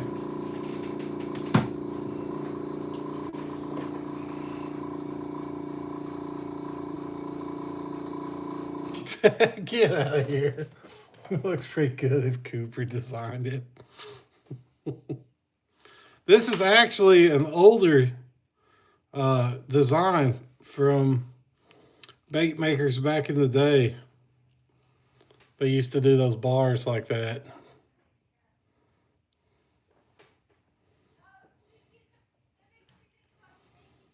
It gets bit because I think it looks, for whatever reason, I think that stuff looks similar to a craw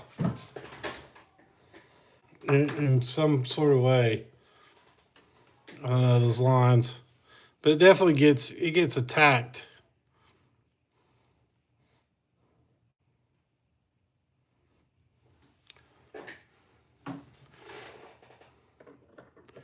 Cooper actually designed this little guy.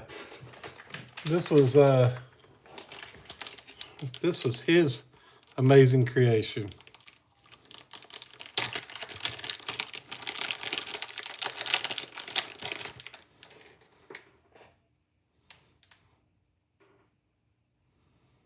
That was Cooper's creation.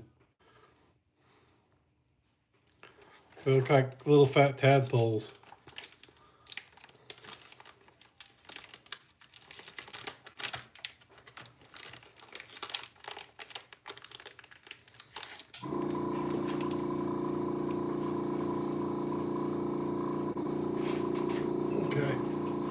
Get this one sprayed.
I'm gonna try this.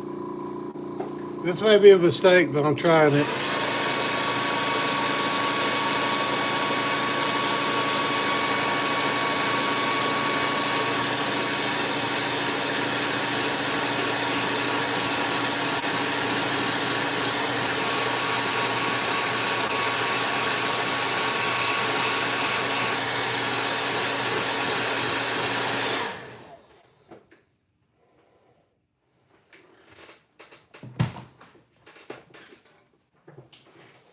We're gonna see how this goes. I don't know.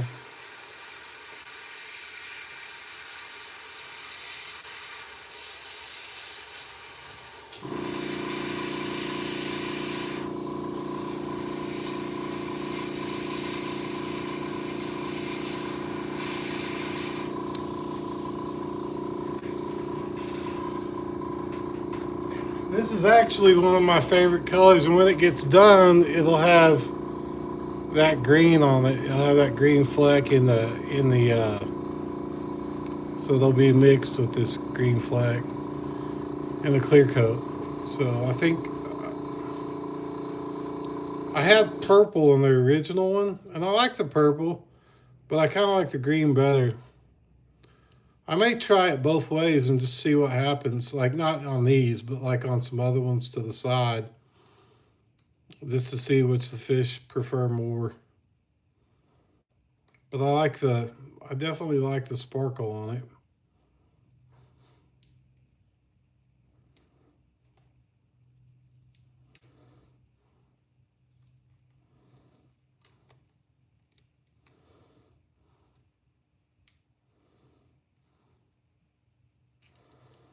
Which I have good luck with sparkle baits. The Robertson Patton or whatever his name is from Batman. The guy that played the Twinkly Vampire.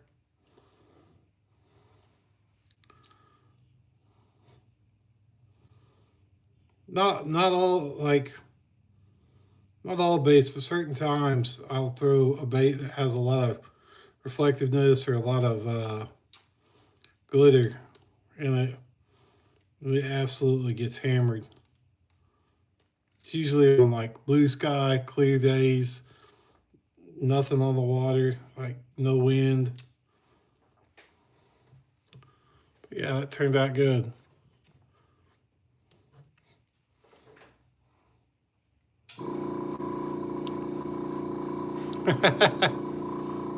I love sparkles, by the way. This is Sky. What's up, babe? That's my wife. She is on the, that's my kids' channel. She's on Cooper Toy Show channel.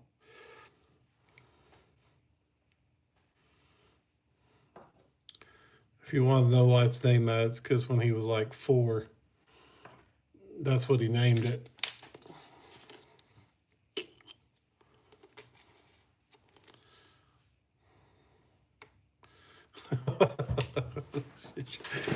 It's not that bad, Mike. Come on, it can't be that bad. It's probably not good, but but I guarantee you it's not that bad. It is kind of boring though, I think. I've got to start coming up with stories. Do you need another drink? What? Do you need No, I got plenty. Check me in about 10 minutes. Evidently, you've had plenty. Holy cow. Okay. Don't shush me.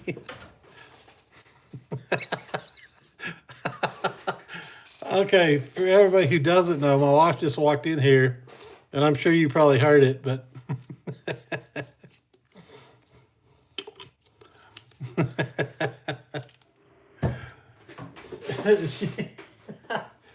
oh, she straight up walked in. Yeah, I'm like, she's like, "Do you have another drink?" It's like, what in the hell? Oh gosh, it's gonna be one of those nights. That's okay.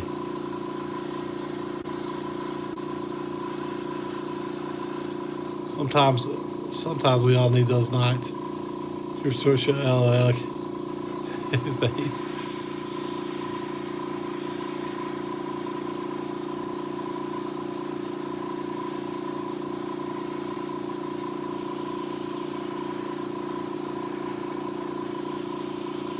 Okay.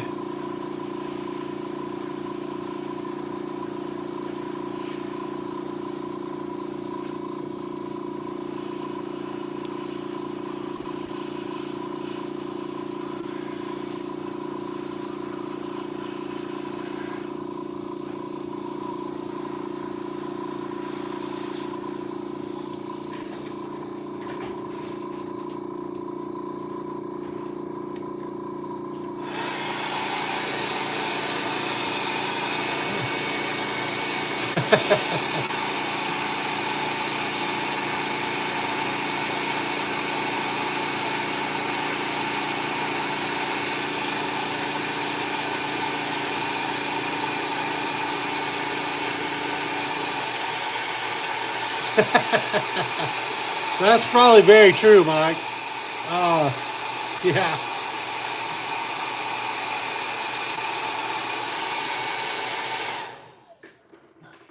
When she comes in doing her WWE dance, that's probably when I know it's like, okay, go to sleep.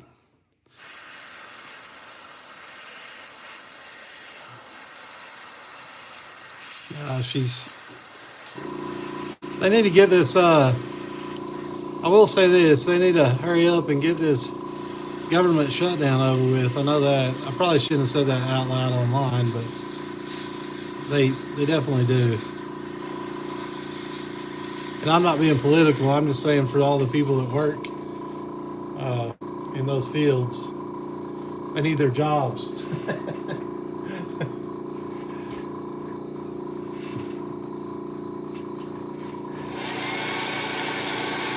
The people's elbow. No, remember the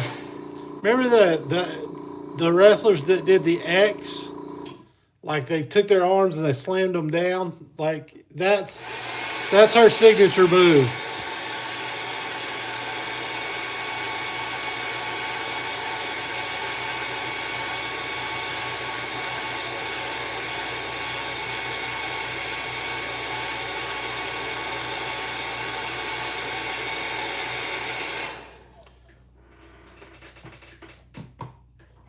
That's when you know, Mike, she's had a little bit too much. She starts doing that, like, boom. I can't see you on camera. Huh? I can't see you on camera. You're not going to see me on camera. All you're going to see is the bait. Okay. Oh, gosh. Yeah, I just heard what you said.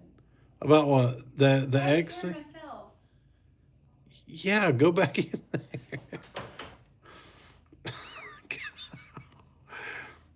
Oh, gosh. We like it that way, Kai.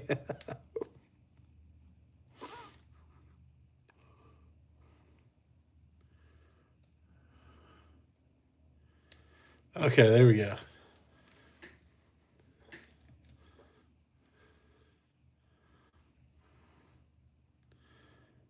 Can we watch her give you the elbow? uh, Yeah, but the stipulation is, Kathy, that I have to send you this new recipe. And you've got to cook it up. And you've got to eat it while she's giving me the elbow.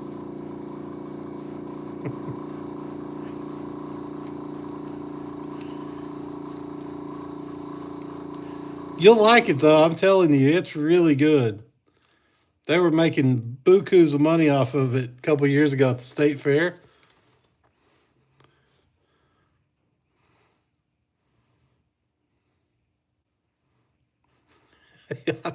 I think so, Mike. I think that's exactly what's going on here. Okay, those are done. Thank goodness those are done. Nice. Those look clean. They don't look bad. Especially when I get the glitter on them, they're gonna be fantastic.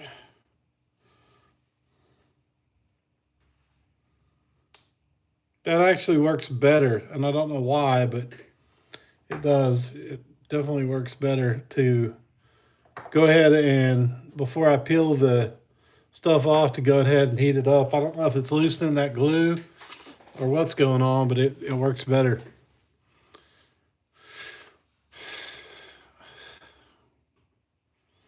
Oh, Kathy, it's this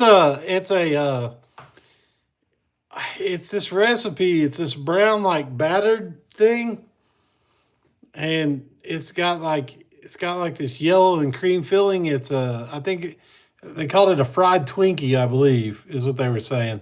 I don't know. That's what they were saying though, and I think you'd really like it.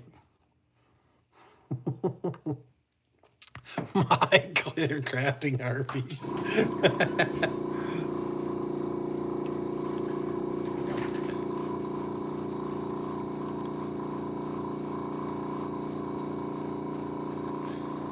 Okay, so those are the baits.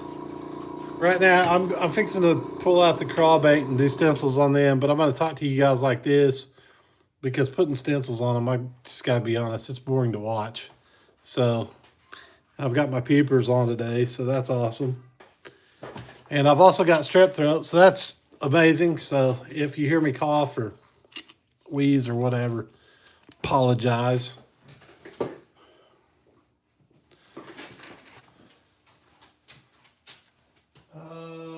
Okay, we're putting stencils on. Here we go. We got the nice.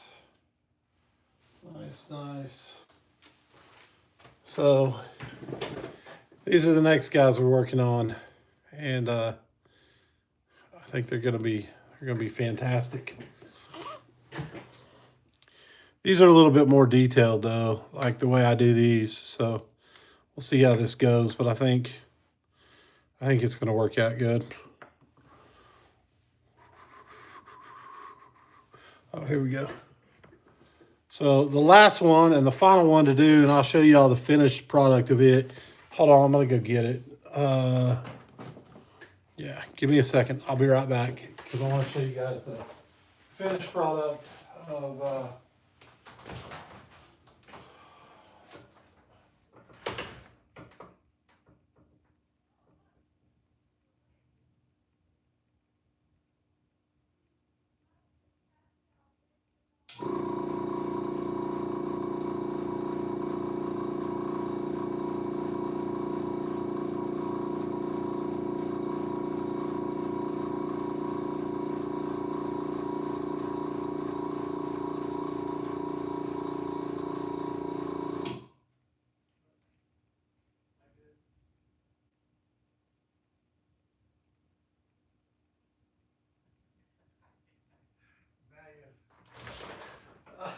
Oh my gosh.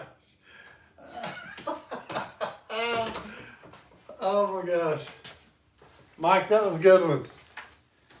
She didn't get it, but it was a good one.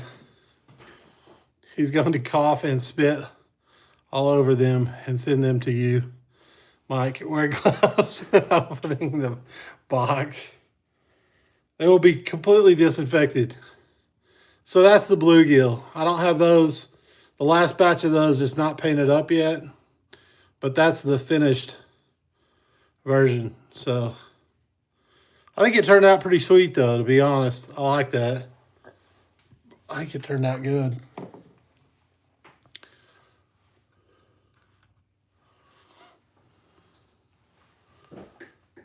Okay, so stencils. That's where we're at. Yeah, so I that's how those turned out, Mike. They weren't. I mean, they turned out okay. They're not great, but that blade, something, I don't know if it's backwards or if it's the stencil paper is just too thick on this stuff. I really don't understand what's going on with that Cricut. I gotta learn some more about it before I get way heavily like involved in cutting stuff out for, especially for these baits, because this is stuff that I can't really play around with. I need it to be right every time, and unfortunately, that's not the case right now. So I'm kind of trying to figure out.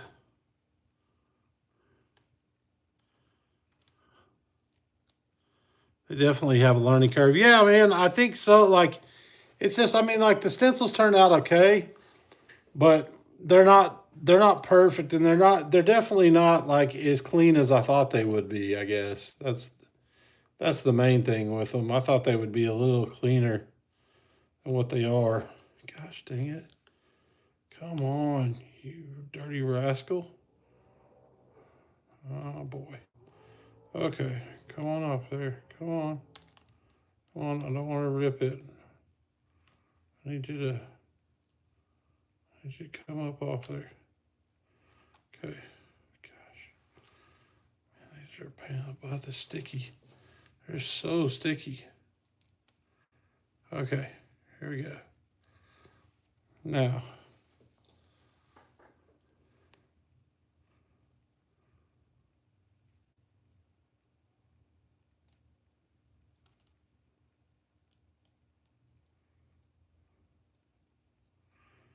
the other thing too is just trying to get these stuck down the way they need to be stuck down. It's not the most fun thing. And then I cut them so thin next to the line that they like to spin out a little bit, and I don't necessarily like that.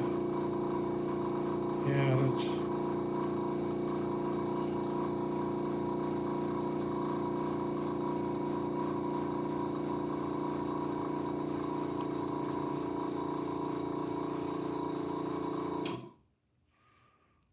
Oh,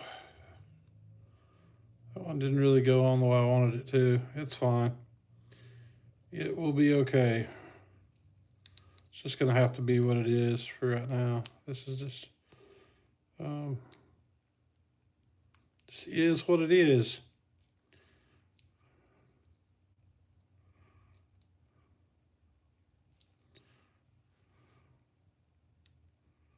Wish this would come out a little bit better. There we go. There we go. I got it now. Okay.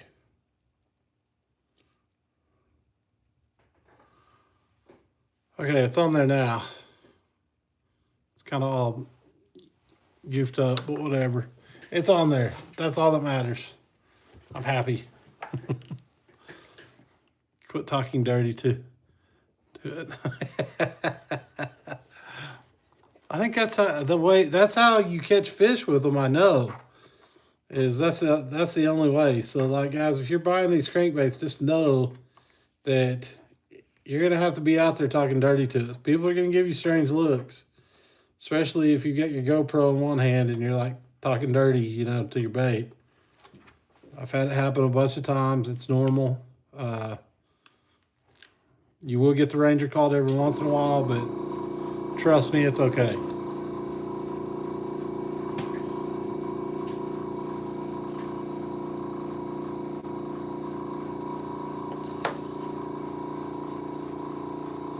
Okay, here we go. This is the other side.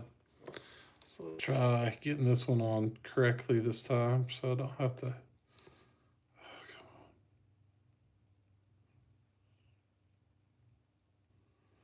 on. Perfect. That's exactly what I'm talking about right there. Yay, yay, yay. All right, that's perfect.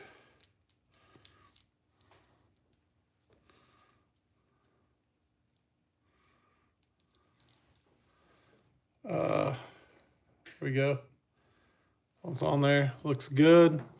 So now we're gonna head on to the next ones.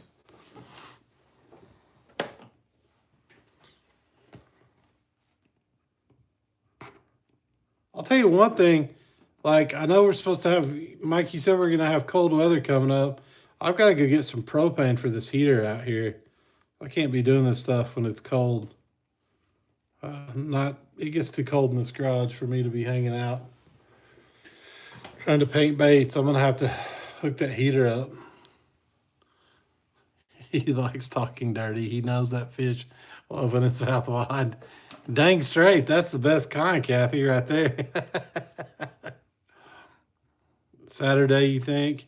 I'm thinking that like it just needs to stay away from here. You know, that's really what I feel like. I feel like at this time of year, we can just, you know, hang out with the warm weather. We don't need all the cold stuff. Like the chances of it being like, I think if we had 70-degree winters, that would be okay. I don't think there's anything wrong with that. I think 50, and especially when it gets down in like the 30-degree weather, that's just not okay.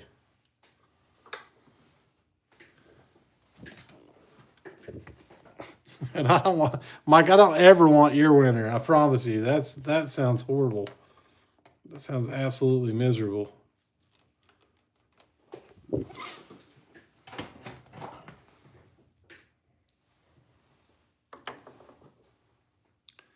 I'm not moving to Mexico, LOL. I don't think we'd have to move to Mexico, just California, babe. I'm definitely not moving to California though, so there's no worry about that ever. Not that California is not like a really pretty place to visit, but I'm not living with those taxes. Yeah, Saturday night it gets 28 for you and 45 Sunday. Ugh. Yeah, that's ridiculous. Is that the lows though? Is that just the lows? Or is that the highs? Because 28 for a low it won't be that bad. It'll be in the 60s.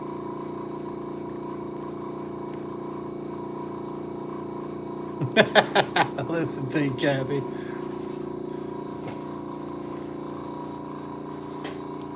Yeah, but Kathy, did you know Mike can't handle heat though? Yeah, I'm taking the trash out. Yeah. Okay. Yeah, you can't handle heat. I'm the opposite. I can be out in 110-degree weather and be good.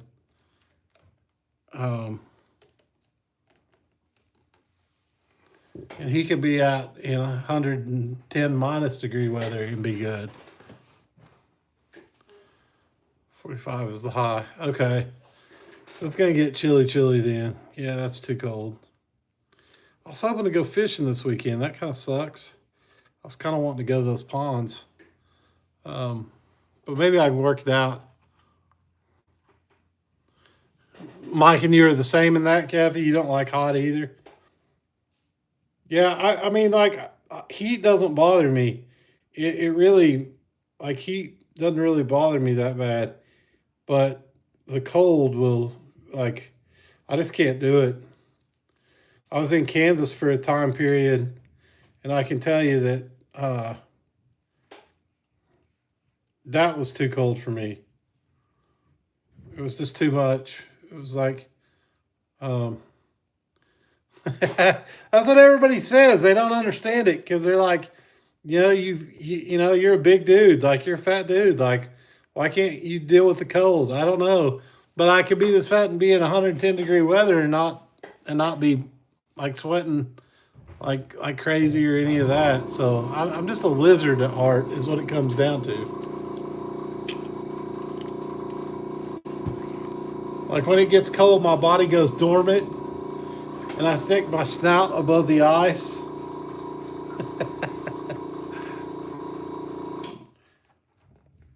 and that's how I'm able to, stay alive in those cold winters.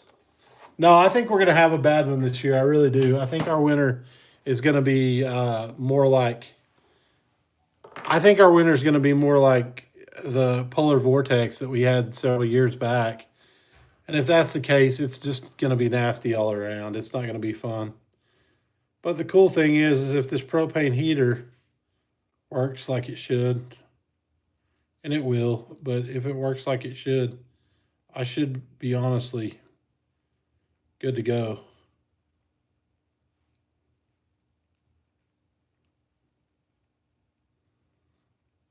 Because that thing last year, I used it just for a little bit, a small period of time, and it completely warmed up everything. It was awesome. I'll show you the Elvis impersonation outfit.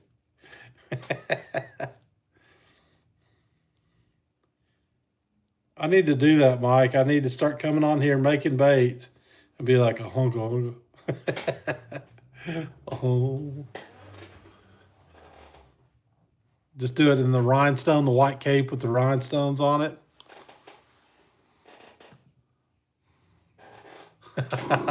Oh, Mike's gonna send you the picture.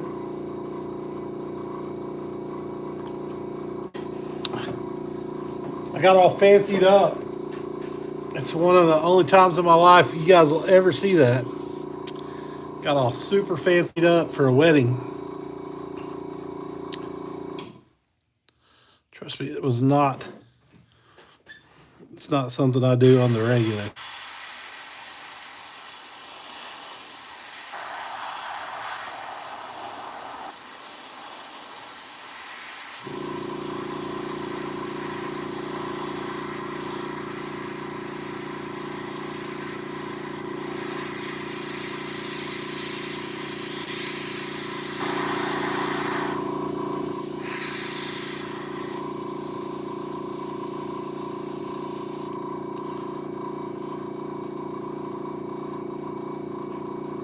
I'll get you on for Christmas.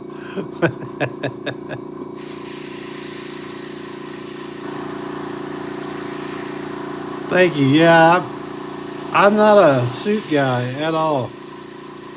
Especially not since I've gotten older and fat.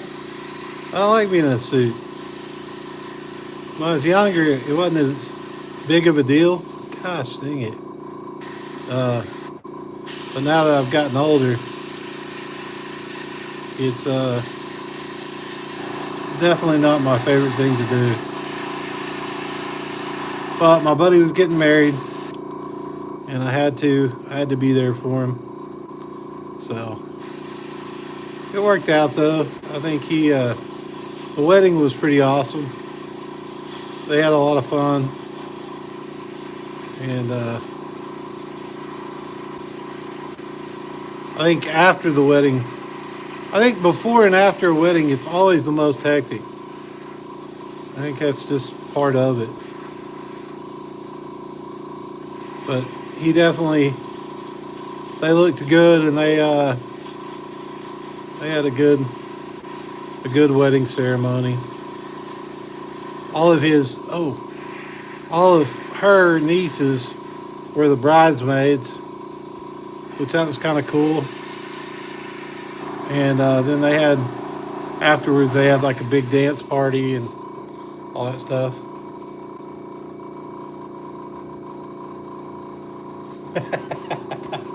He probably was.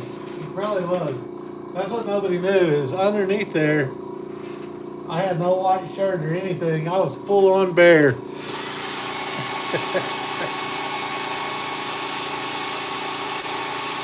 That would have been great.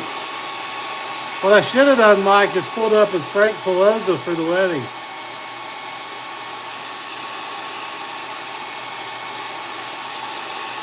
Had the wig and the sunglasses.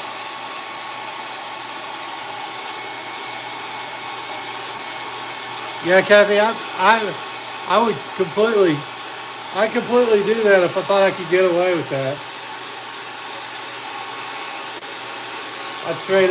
I straight up show up in like a kilt or something, and no shirt on underneath the suit jacket. Like I came here to make an impression.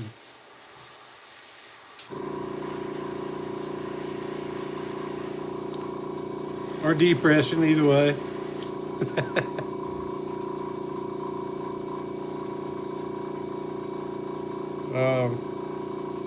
Golly, this has to hurry up and set. Stuff is not wanting to set right. You know.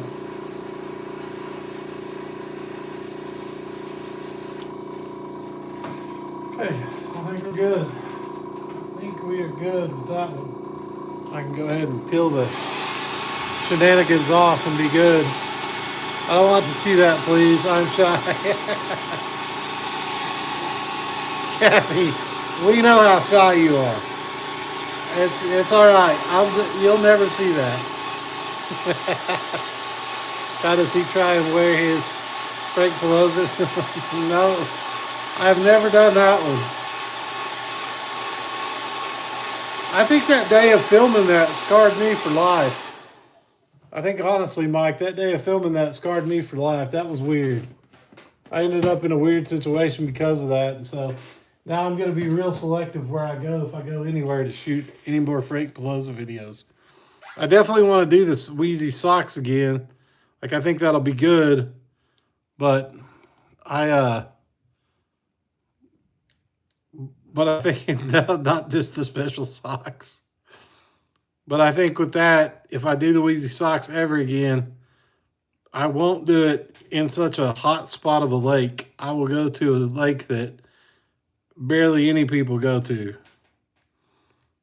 Because having people take pictures with you is not ideal when you're in a costume like that. Okay. It's going to look good. What are you doing, babe? I'm putting the Halloween decoration up. Oh, you putting Halloween decorations up? Yeah. Okay. You need anything? No. Okay. All right now.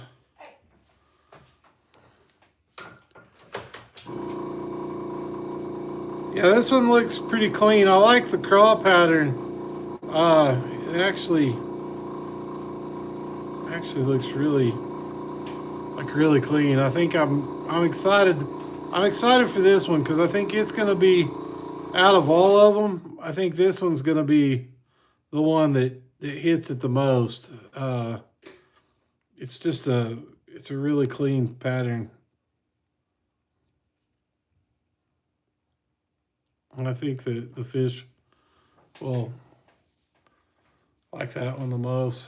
So, but I'm not done with it. I'm going to flip it around because I'm going to start doing the little deals on each one so you guys can see what I do to these to make them amazing.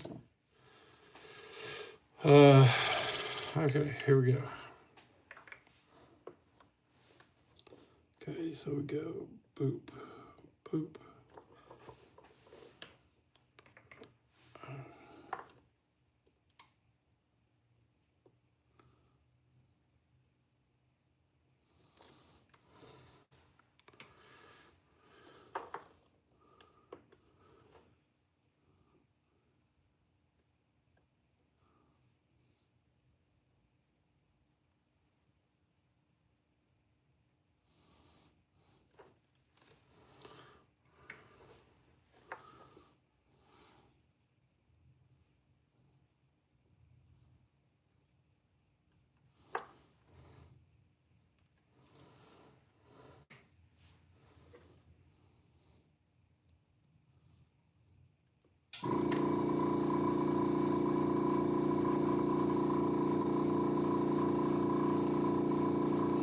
Just looking to wash special hooks, socks. You'll need an extra push tonight.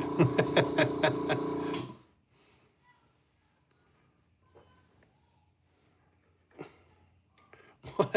He does, and it's very disturbing.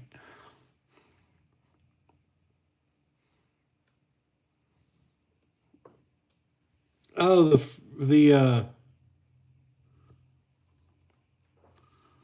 wait, which movie? What are we talking about here, Kathy? I don't want to. Please, I'm shy. Which movie? Oh, it's a Frank Pelosi video I have on YouTube. It's really silly, but it was funny, and I did it just as like a joke. It was like a '90s infomercial, and I played Frank Pelosi. Frank Pelosi here. Uh,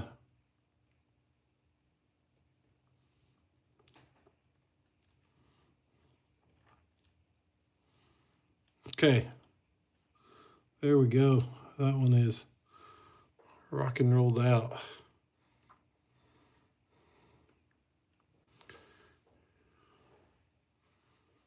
He feels like a celebrity in his Frankie outfit.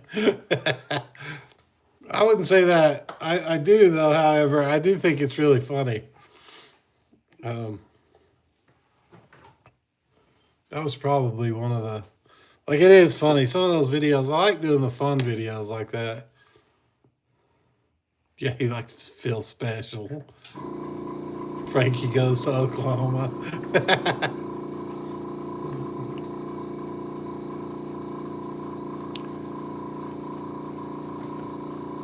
Frankie is an Italian football star.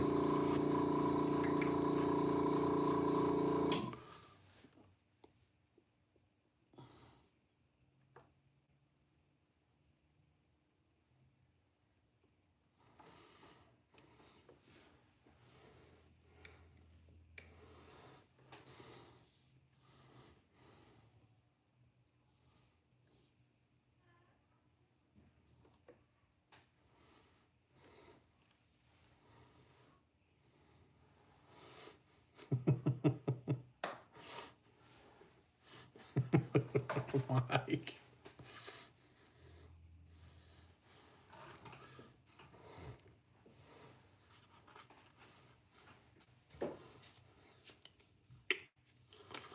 No, I think in the future there's going to be some more of those Frank Pelosi videos.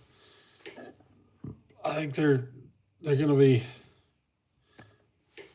they're very embarrassing to do, but they're fun. But I do think in the future you can expect quite a few more of those.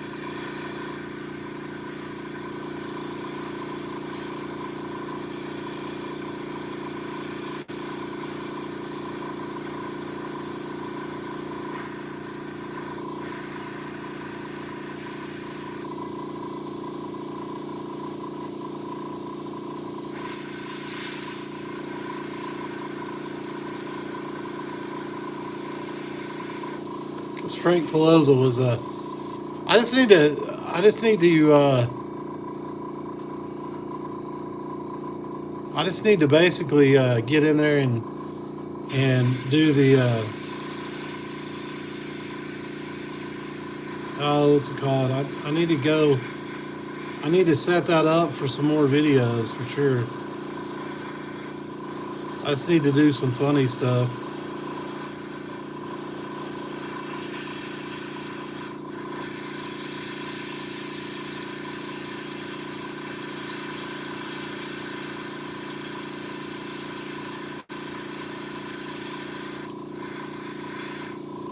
Gosh damn it.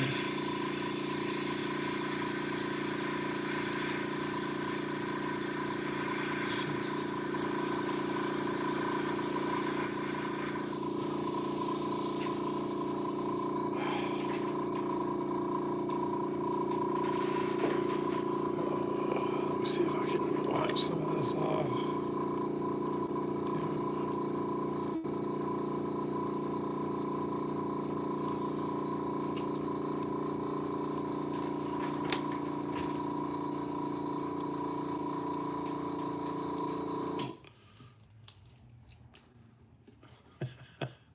Send, send me the video of him doing Frank Plaza.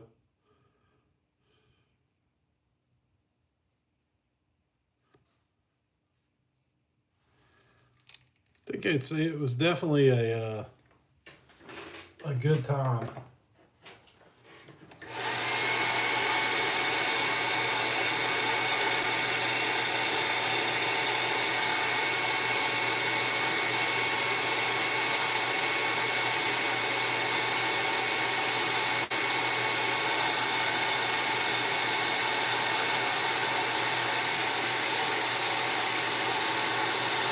Well, I will say this, I do have some other characters I think I could come up with that will be just as fun as Frank Pelosa.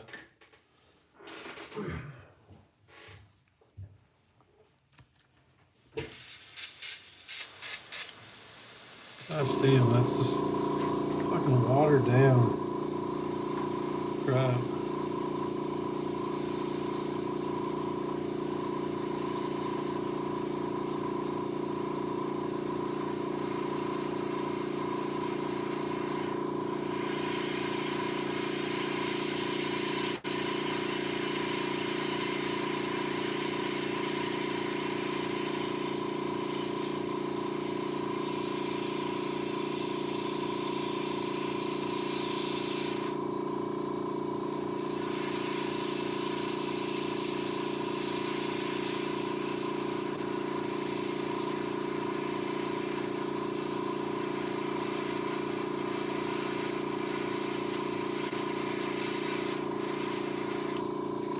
Okay. Oh, now it's time to do this one.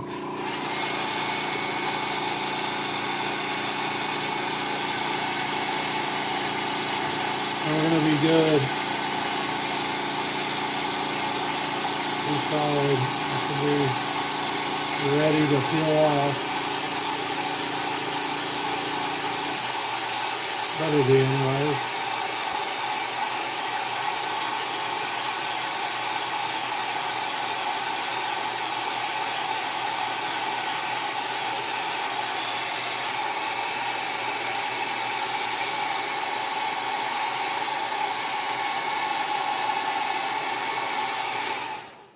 I think we're good.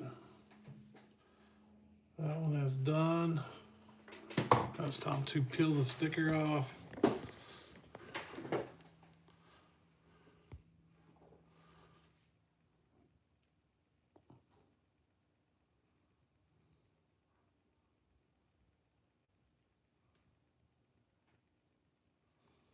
I think the worm farm thing would be funny too, Mike.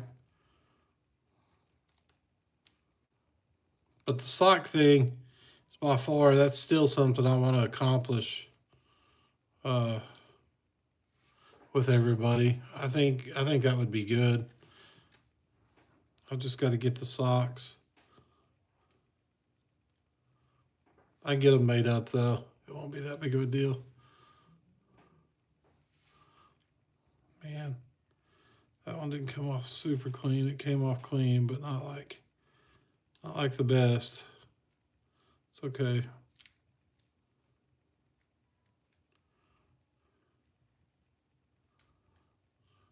I think it's okay if they got a little bit of floss to them though.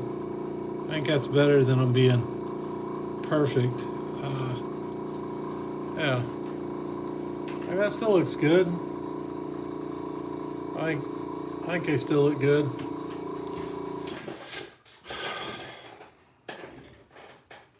I'm gonna flip this so I can do my dots on it.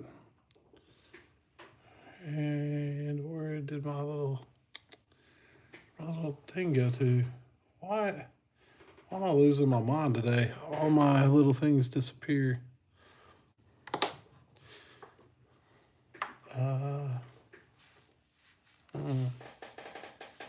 That's really strange. Did it go on the floor? Oh, there it is. Okay.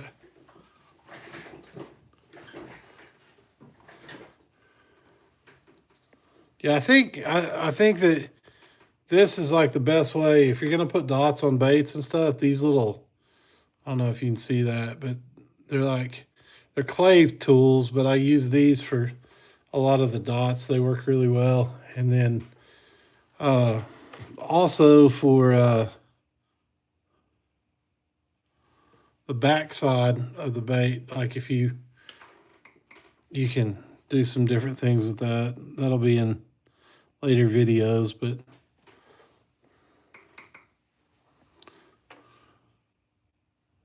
this makes it really clean to make these dots.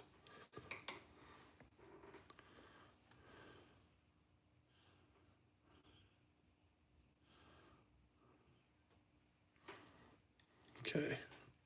Same thing on this side. Let's go. Dot, dot. Okay. Dot, dot.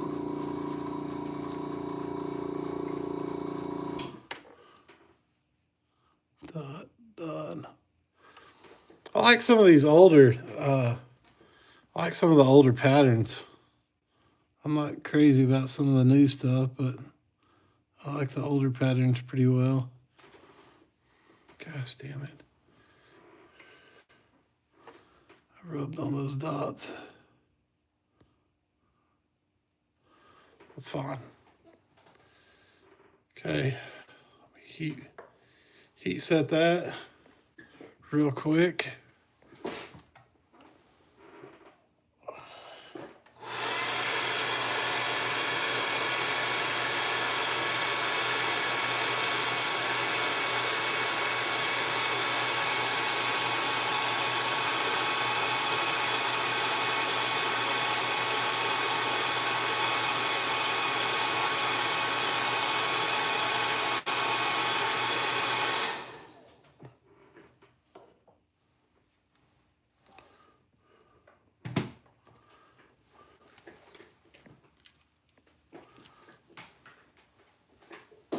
One thing I'll say I don't like about this, Kathy saw it.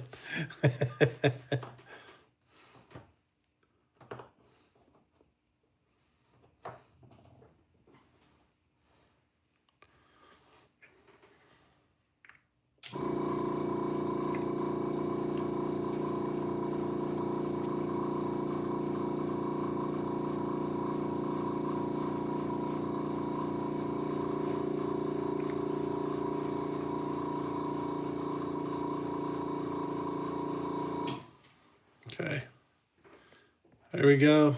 That one is done. All right, so now it's moving on to the next one, the last and final one of the lipless, and then I'll have to start moving over to the.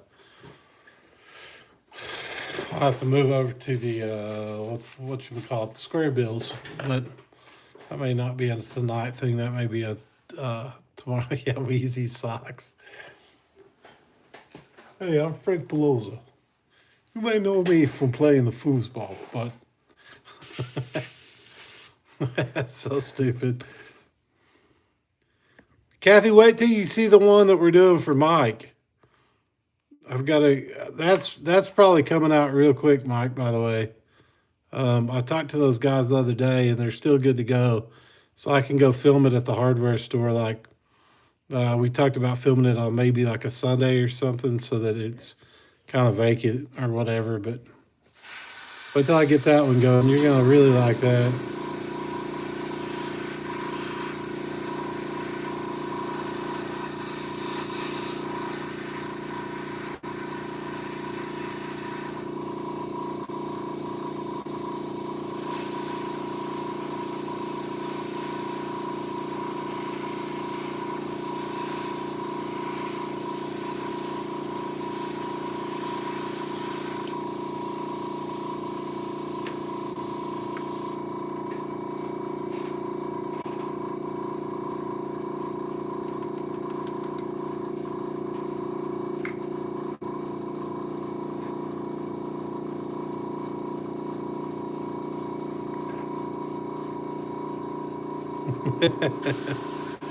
It's so it's him as a kid in the hardware store, and he finds his favorite bait in the whole wide world, and it's gonna be one of the most epic videos ever.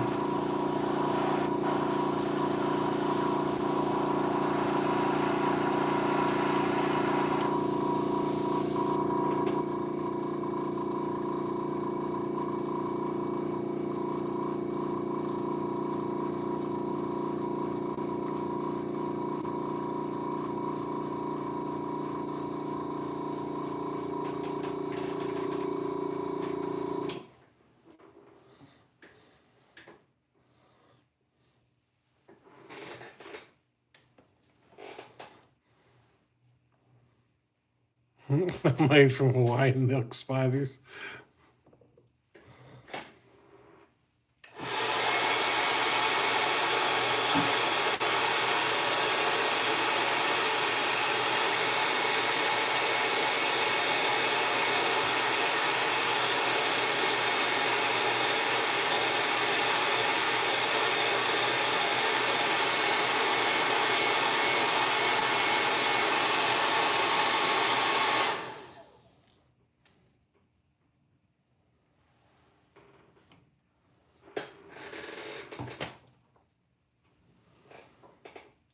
I gotta remember.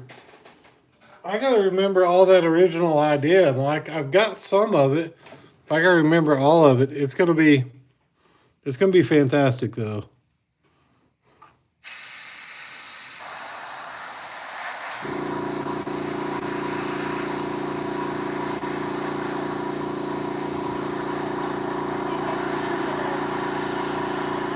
Huh? What? Like this early? Oh, is it really? Oh, okay. Well, okay. I'll make me another one when I go in there. Love you. Have a good night.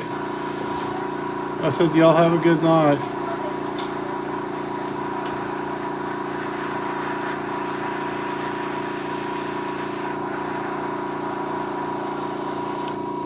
Okay.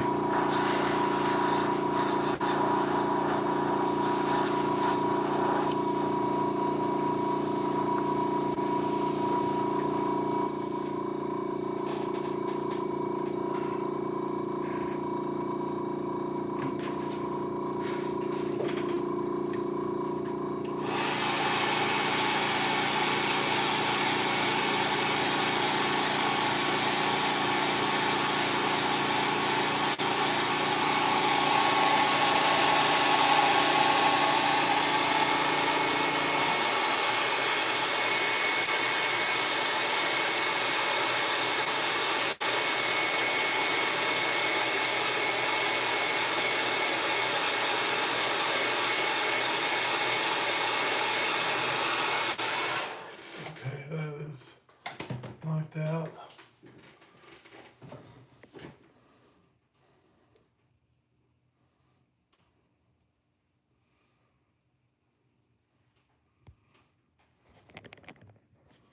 Okay, I'm back facing this way now. I'm gonna try and get these off of here without tearing a bunch of stuff up.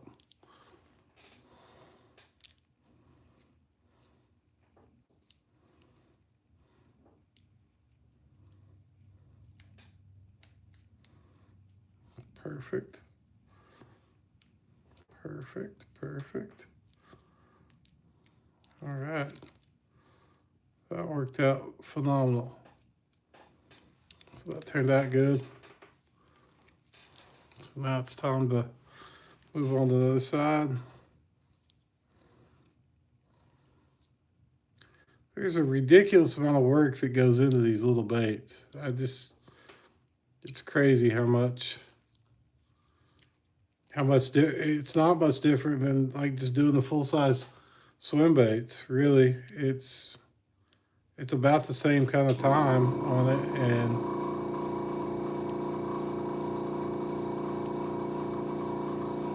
oh yeah, Mike, she was definitely, yeah. I think that was her call to like when she came out here before. I was surprised she wasn't like, I didn't walk back in there earlier and she was passed out. Like, yeah, she was definitely feeling it. I think she had more than one for sure. I think she had several, which that's fine, but uh gosh dang it. Rip that one little spot off. Yeah, I hate when it does that.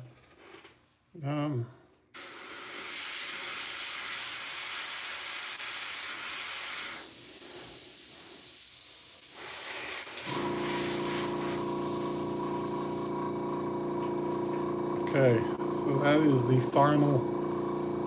Well, it's not the final. I gotta put the dots on it. Damn it.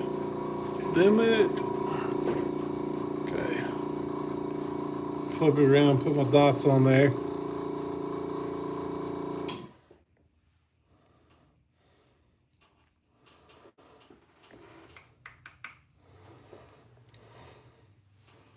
Yeah, she's definitely feeling it for sure. She is, you can tell she'll get that like late night glare going on. And then she's like, I think we're gonna go to bed. I'm like, okay. But she's already been sleeping for like 30 minutes beforehand.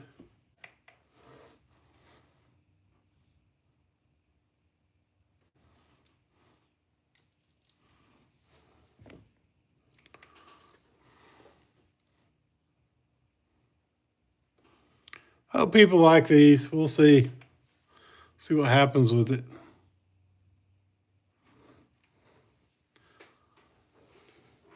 What's y'all's Kathy, what'd you do for Halloween? Did you pass out candy to all the kids?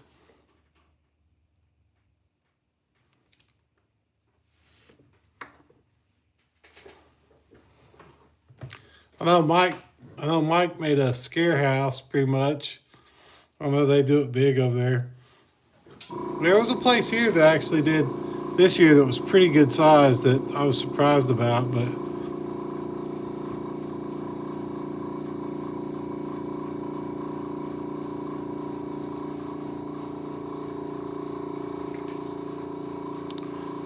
get my damn hands to quit shaking. There we go.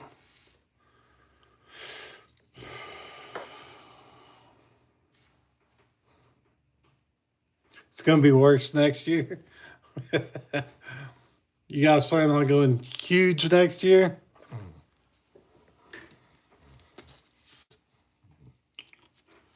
I think there's a good possibility that it could be, I don't know. Like I think the Christmas thing's cool. That's kind of cool, all the lights and stuff. I like that, but I think it'd be cool too we always talked about like all of us like movie people starting our own haunted house because we could do some really trippy shit that would definitely, I don't know, it would definitely change. It would change how haunted houses are done.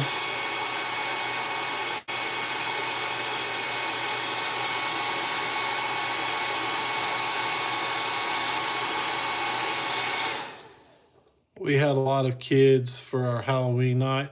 Yeah, we had like, I don't know, there were probably like 200 in our edition here that came by. There were a bunch. We handed out all of our candy. There wasn't any left to spare. They straight up snatched it.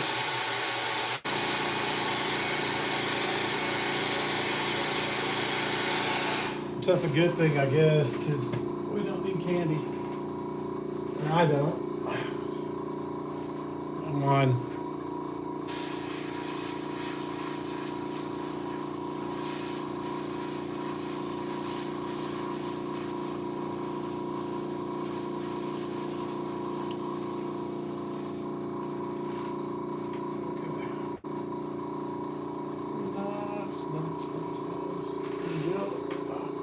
So I'm just darkening the tops on them a little bit, making them a little darker on the top. So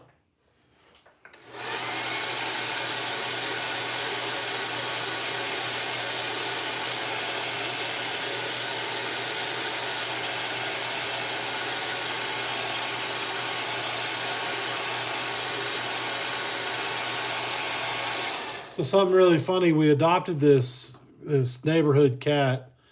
He just kind of showed up one day, and then of course my kid and my wife are like, we want to keep him. So it's like whatever, and so they start feeding this cat. Well, come Halloween, we didn't know, like, we had put something out in the neighborhood deal to say, uh, if you basically, if you've lost a cat or you're missing a cat, it's this orange cat, and nobody ever got back. Well, Halloween night, this little kid, he's probably like 4 or 5 years old. He's like, "Sun Cat, what are you doing here?" And my kid's named the cat Shimmer, and he called it Sun Cat, and I started laughing. And he's like, "I'm gonna take Sun Cat back home," and he picked him up, and it was just really funny. And I was like, "Okay." I was like, "Well, that's interesting. They call him Sun Cat." And then this lady comes up after she saw the kid pick up the cat. She's probably our age or so, and she's like, "Hey, that's our cat. His name is Buddy, and he just doesn't like to stay inside." And so he's got multiple different names, but the cat's been going like all over and getting like 10 meals a day. It's hilarious because everybody feeds him.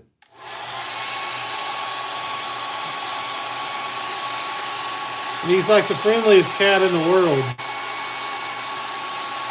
So it makes sense that everybody would latch on to him and be like, "Oh, are you hungry?"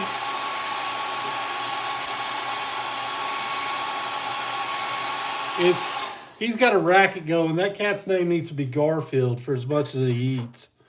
He literally he eats at least, like they were talking about it, and we figured up 9 places that he goes to eat. And we saw one on the Ring doorbell camera that was 3.2 miles from here. So that cat's making his rounds all day long and shows up just to eat. What's funny is you'd think he'd be way fatter than he is because as much as he eats, but no, that cat's like, he's like normal size. It must be all the running he's doing to each neighborhood. I want to hook a GoPro to him and see where all he goes in a day, see how many houses he actually goes to. I think that'd be fantastic. You could hook a GoPro to him and just see like where all he goes. I'm just afraid somebody'd steal my GoPro. Yeah, he definitely is, Mike. He's living a great life.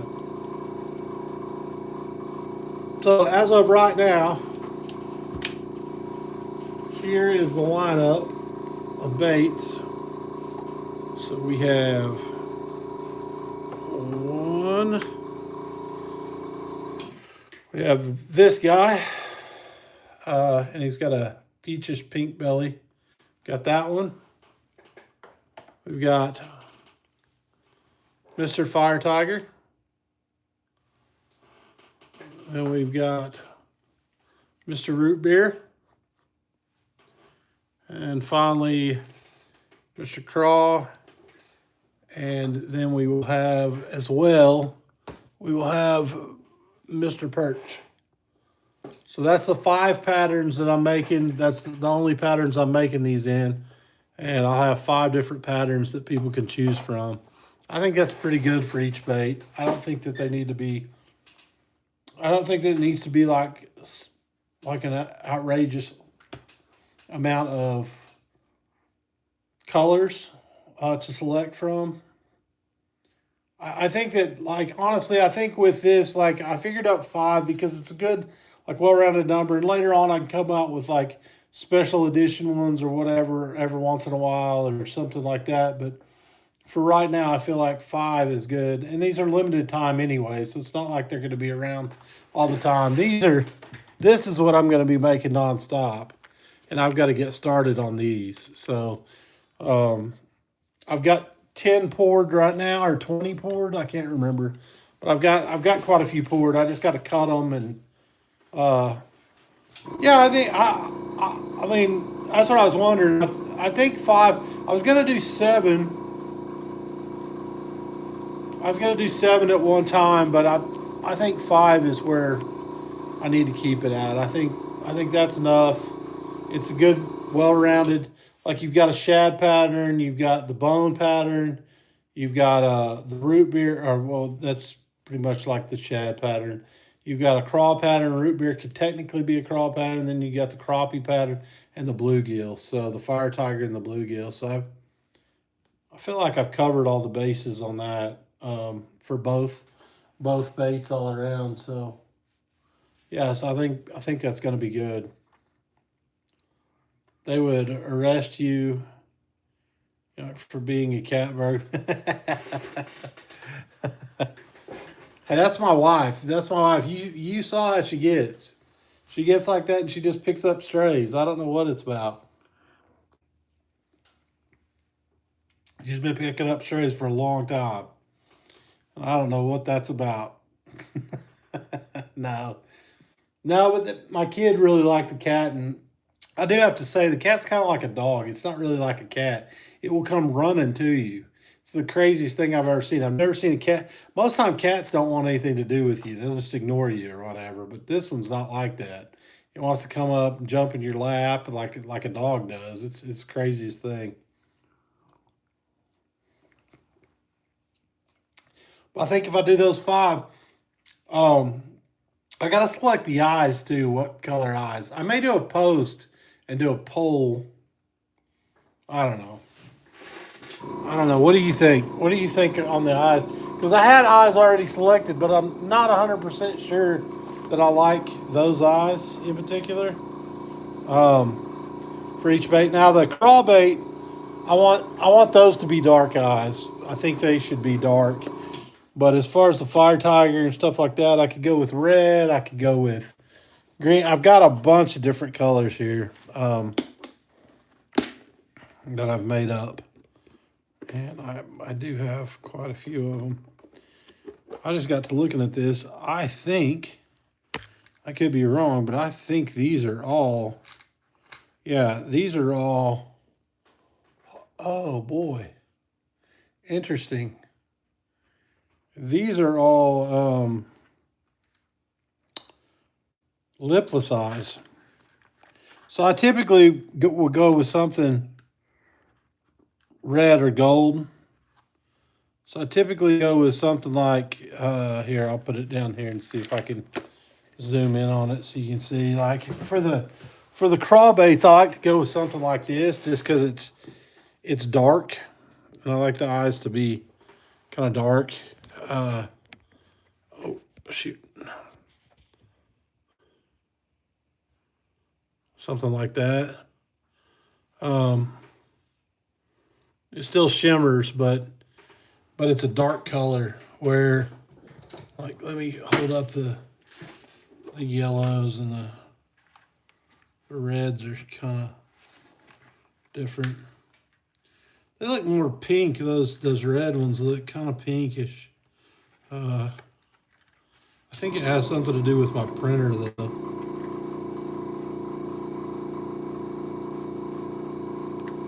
Gosh dang it, come on. Okay. So that's the red.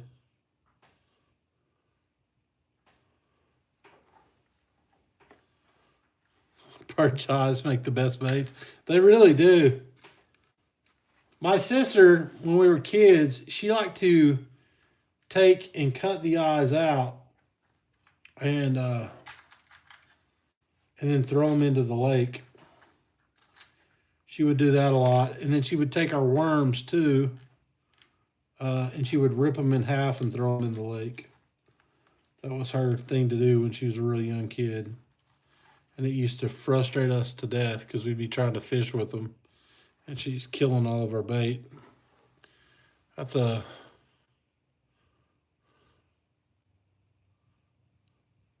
kind of a goldish greenish eye. And then I've got the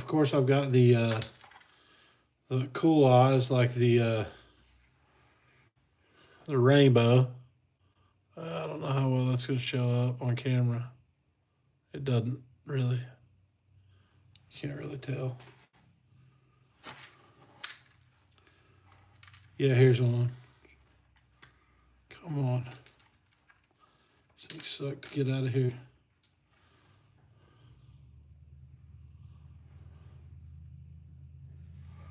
There we go. Oh, come on. So it's like a green and a red together, like a green and a pink, but it gives like a rainbow shimmer to it. Those are kind of cool. I've got some blue eyes.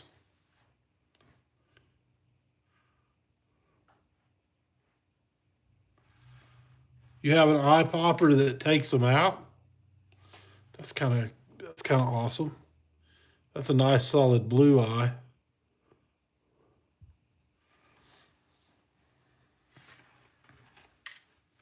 I don't know. All the eyes I've got are different, but they're. I think they'll work out pretty cool. I think I've got enough for everything I need. Depending on the bait or whatever. But I've also got silver. I've got black. I've got red, orange. I've got some lime green ones. Got quite a few.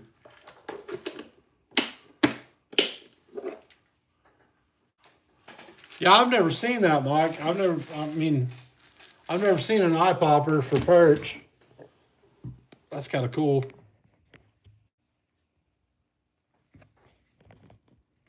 Yeah, I've never seen one of those before. That'd be absolutely amazing. Rather than have to cut them out, because that's what we used to have to do, is just dig them out. No, that's not good.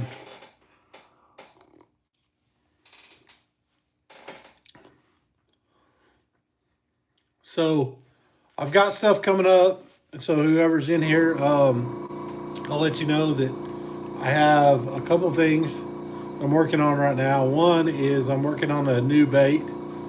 That video will be out after the skateboard video, which I've been working on that one for a while. But it's done now. So the skateboard video is done. It's ready to go up. I'm going to release several at one time. So I'm just filming out these others now. I've got a new bait that's, it's kind of funny. It's a Simpsons. It's modeled after the Simpsons. So if anybody knows like Simpsons, they would probably know what that bait's going to be. Then I've got some testing videos I'm going to do, which is torture test on other people's baits. I got to set those up. I've been trying to build a potato cannon for one of the episodes and some other stuff. Then I've got, of course, I'm going to start filming.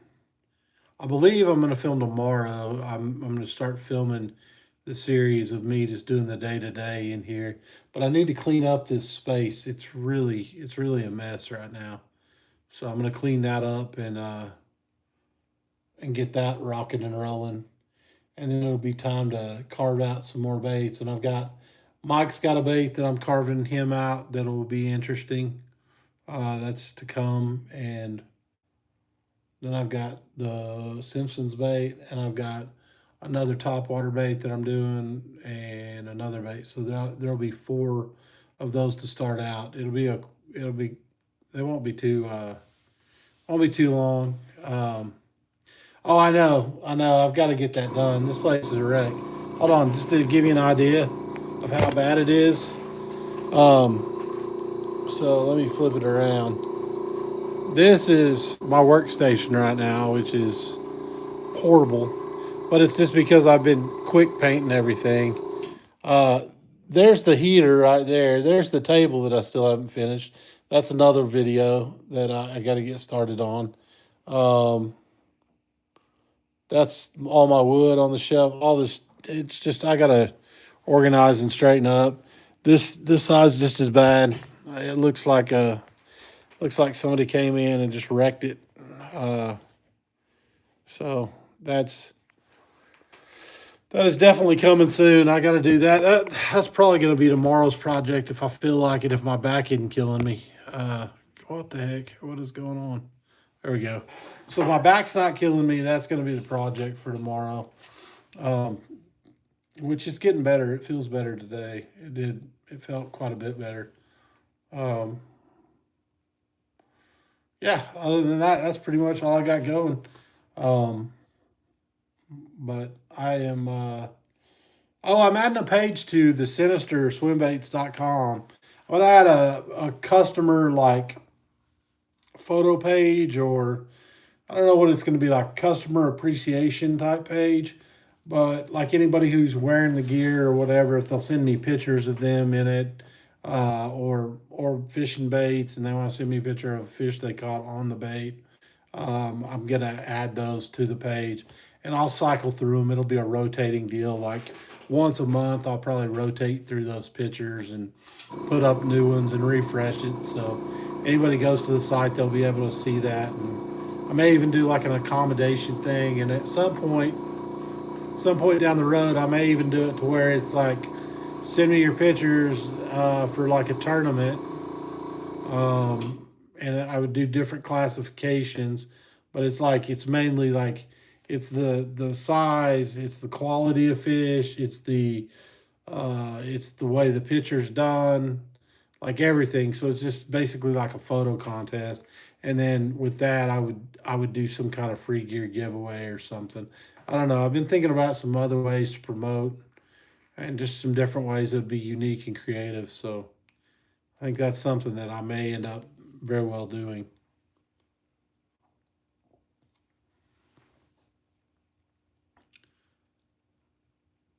It's about time. The cleaning, that is. The fish we caught with your baits?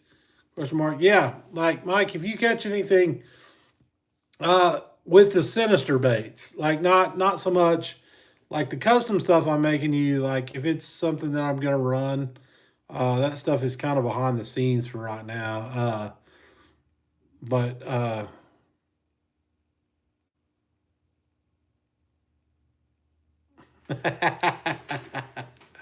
oh, come on, Kathy. Come on. They're vice grips. I just sent her a pair of vice grips.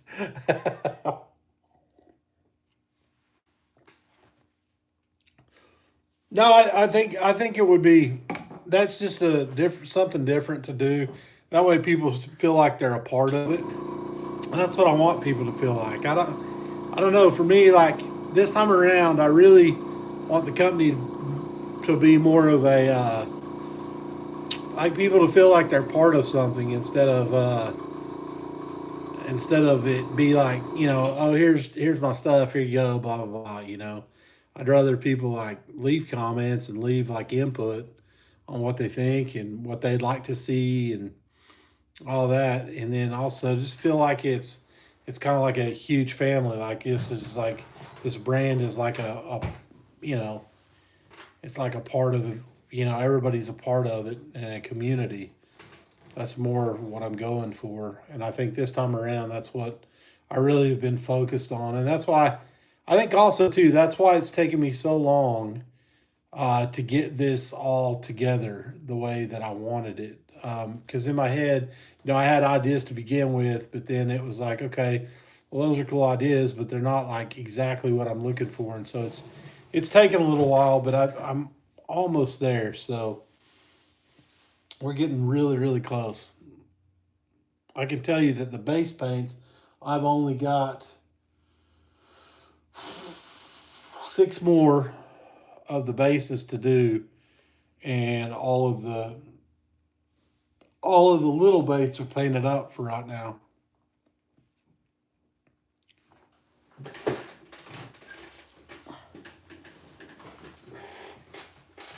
Video of me cleaning the mess. When you get done, you'll have a before and after. Yeah, I've thought about doing some of that, like cleaning it up and organize it and just doing a time lapse, doing some kind of time lapse for it. I think that would be cool.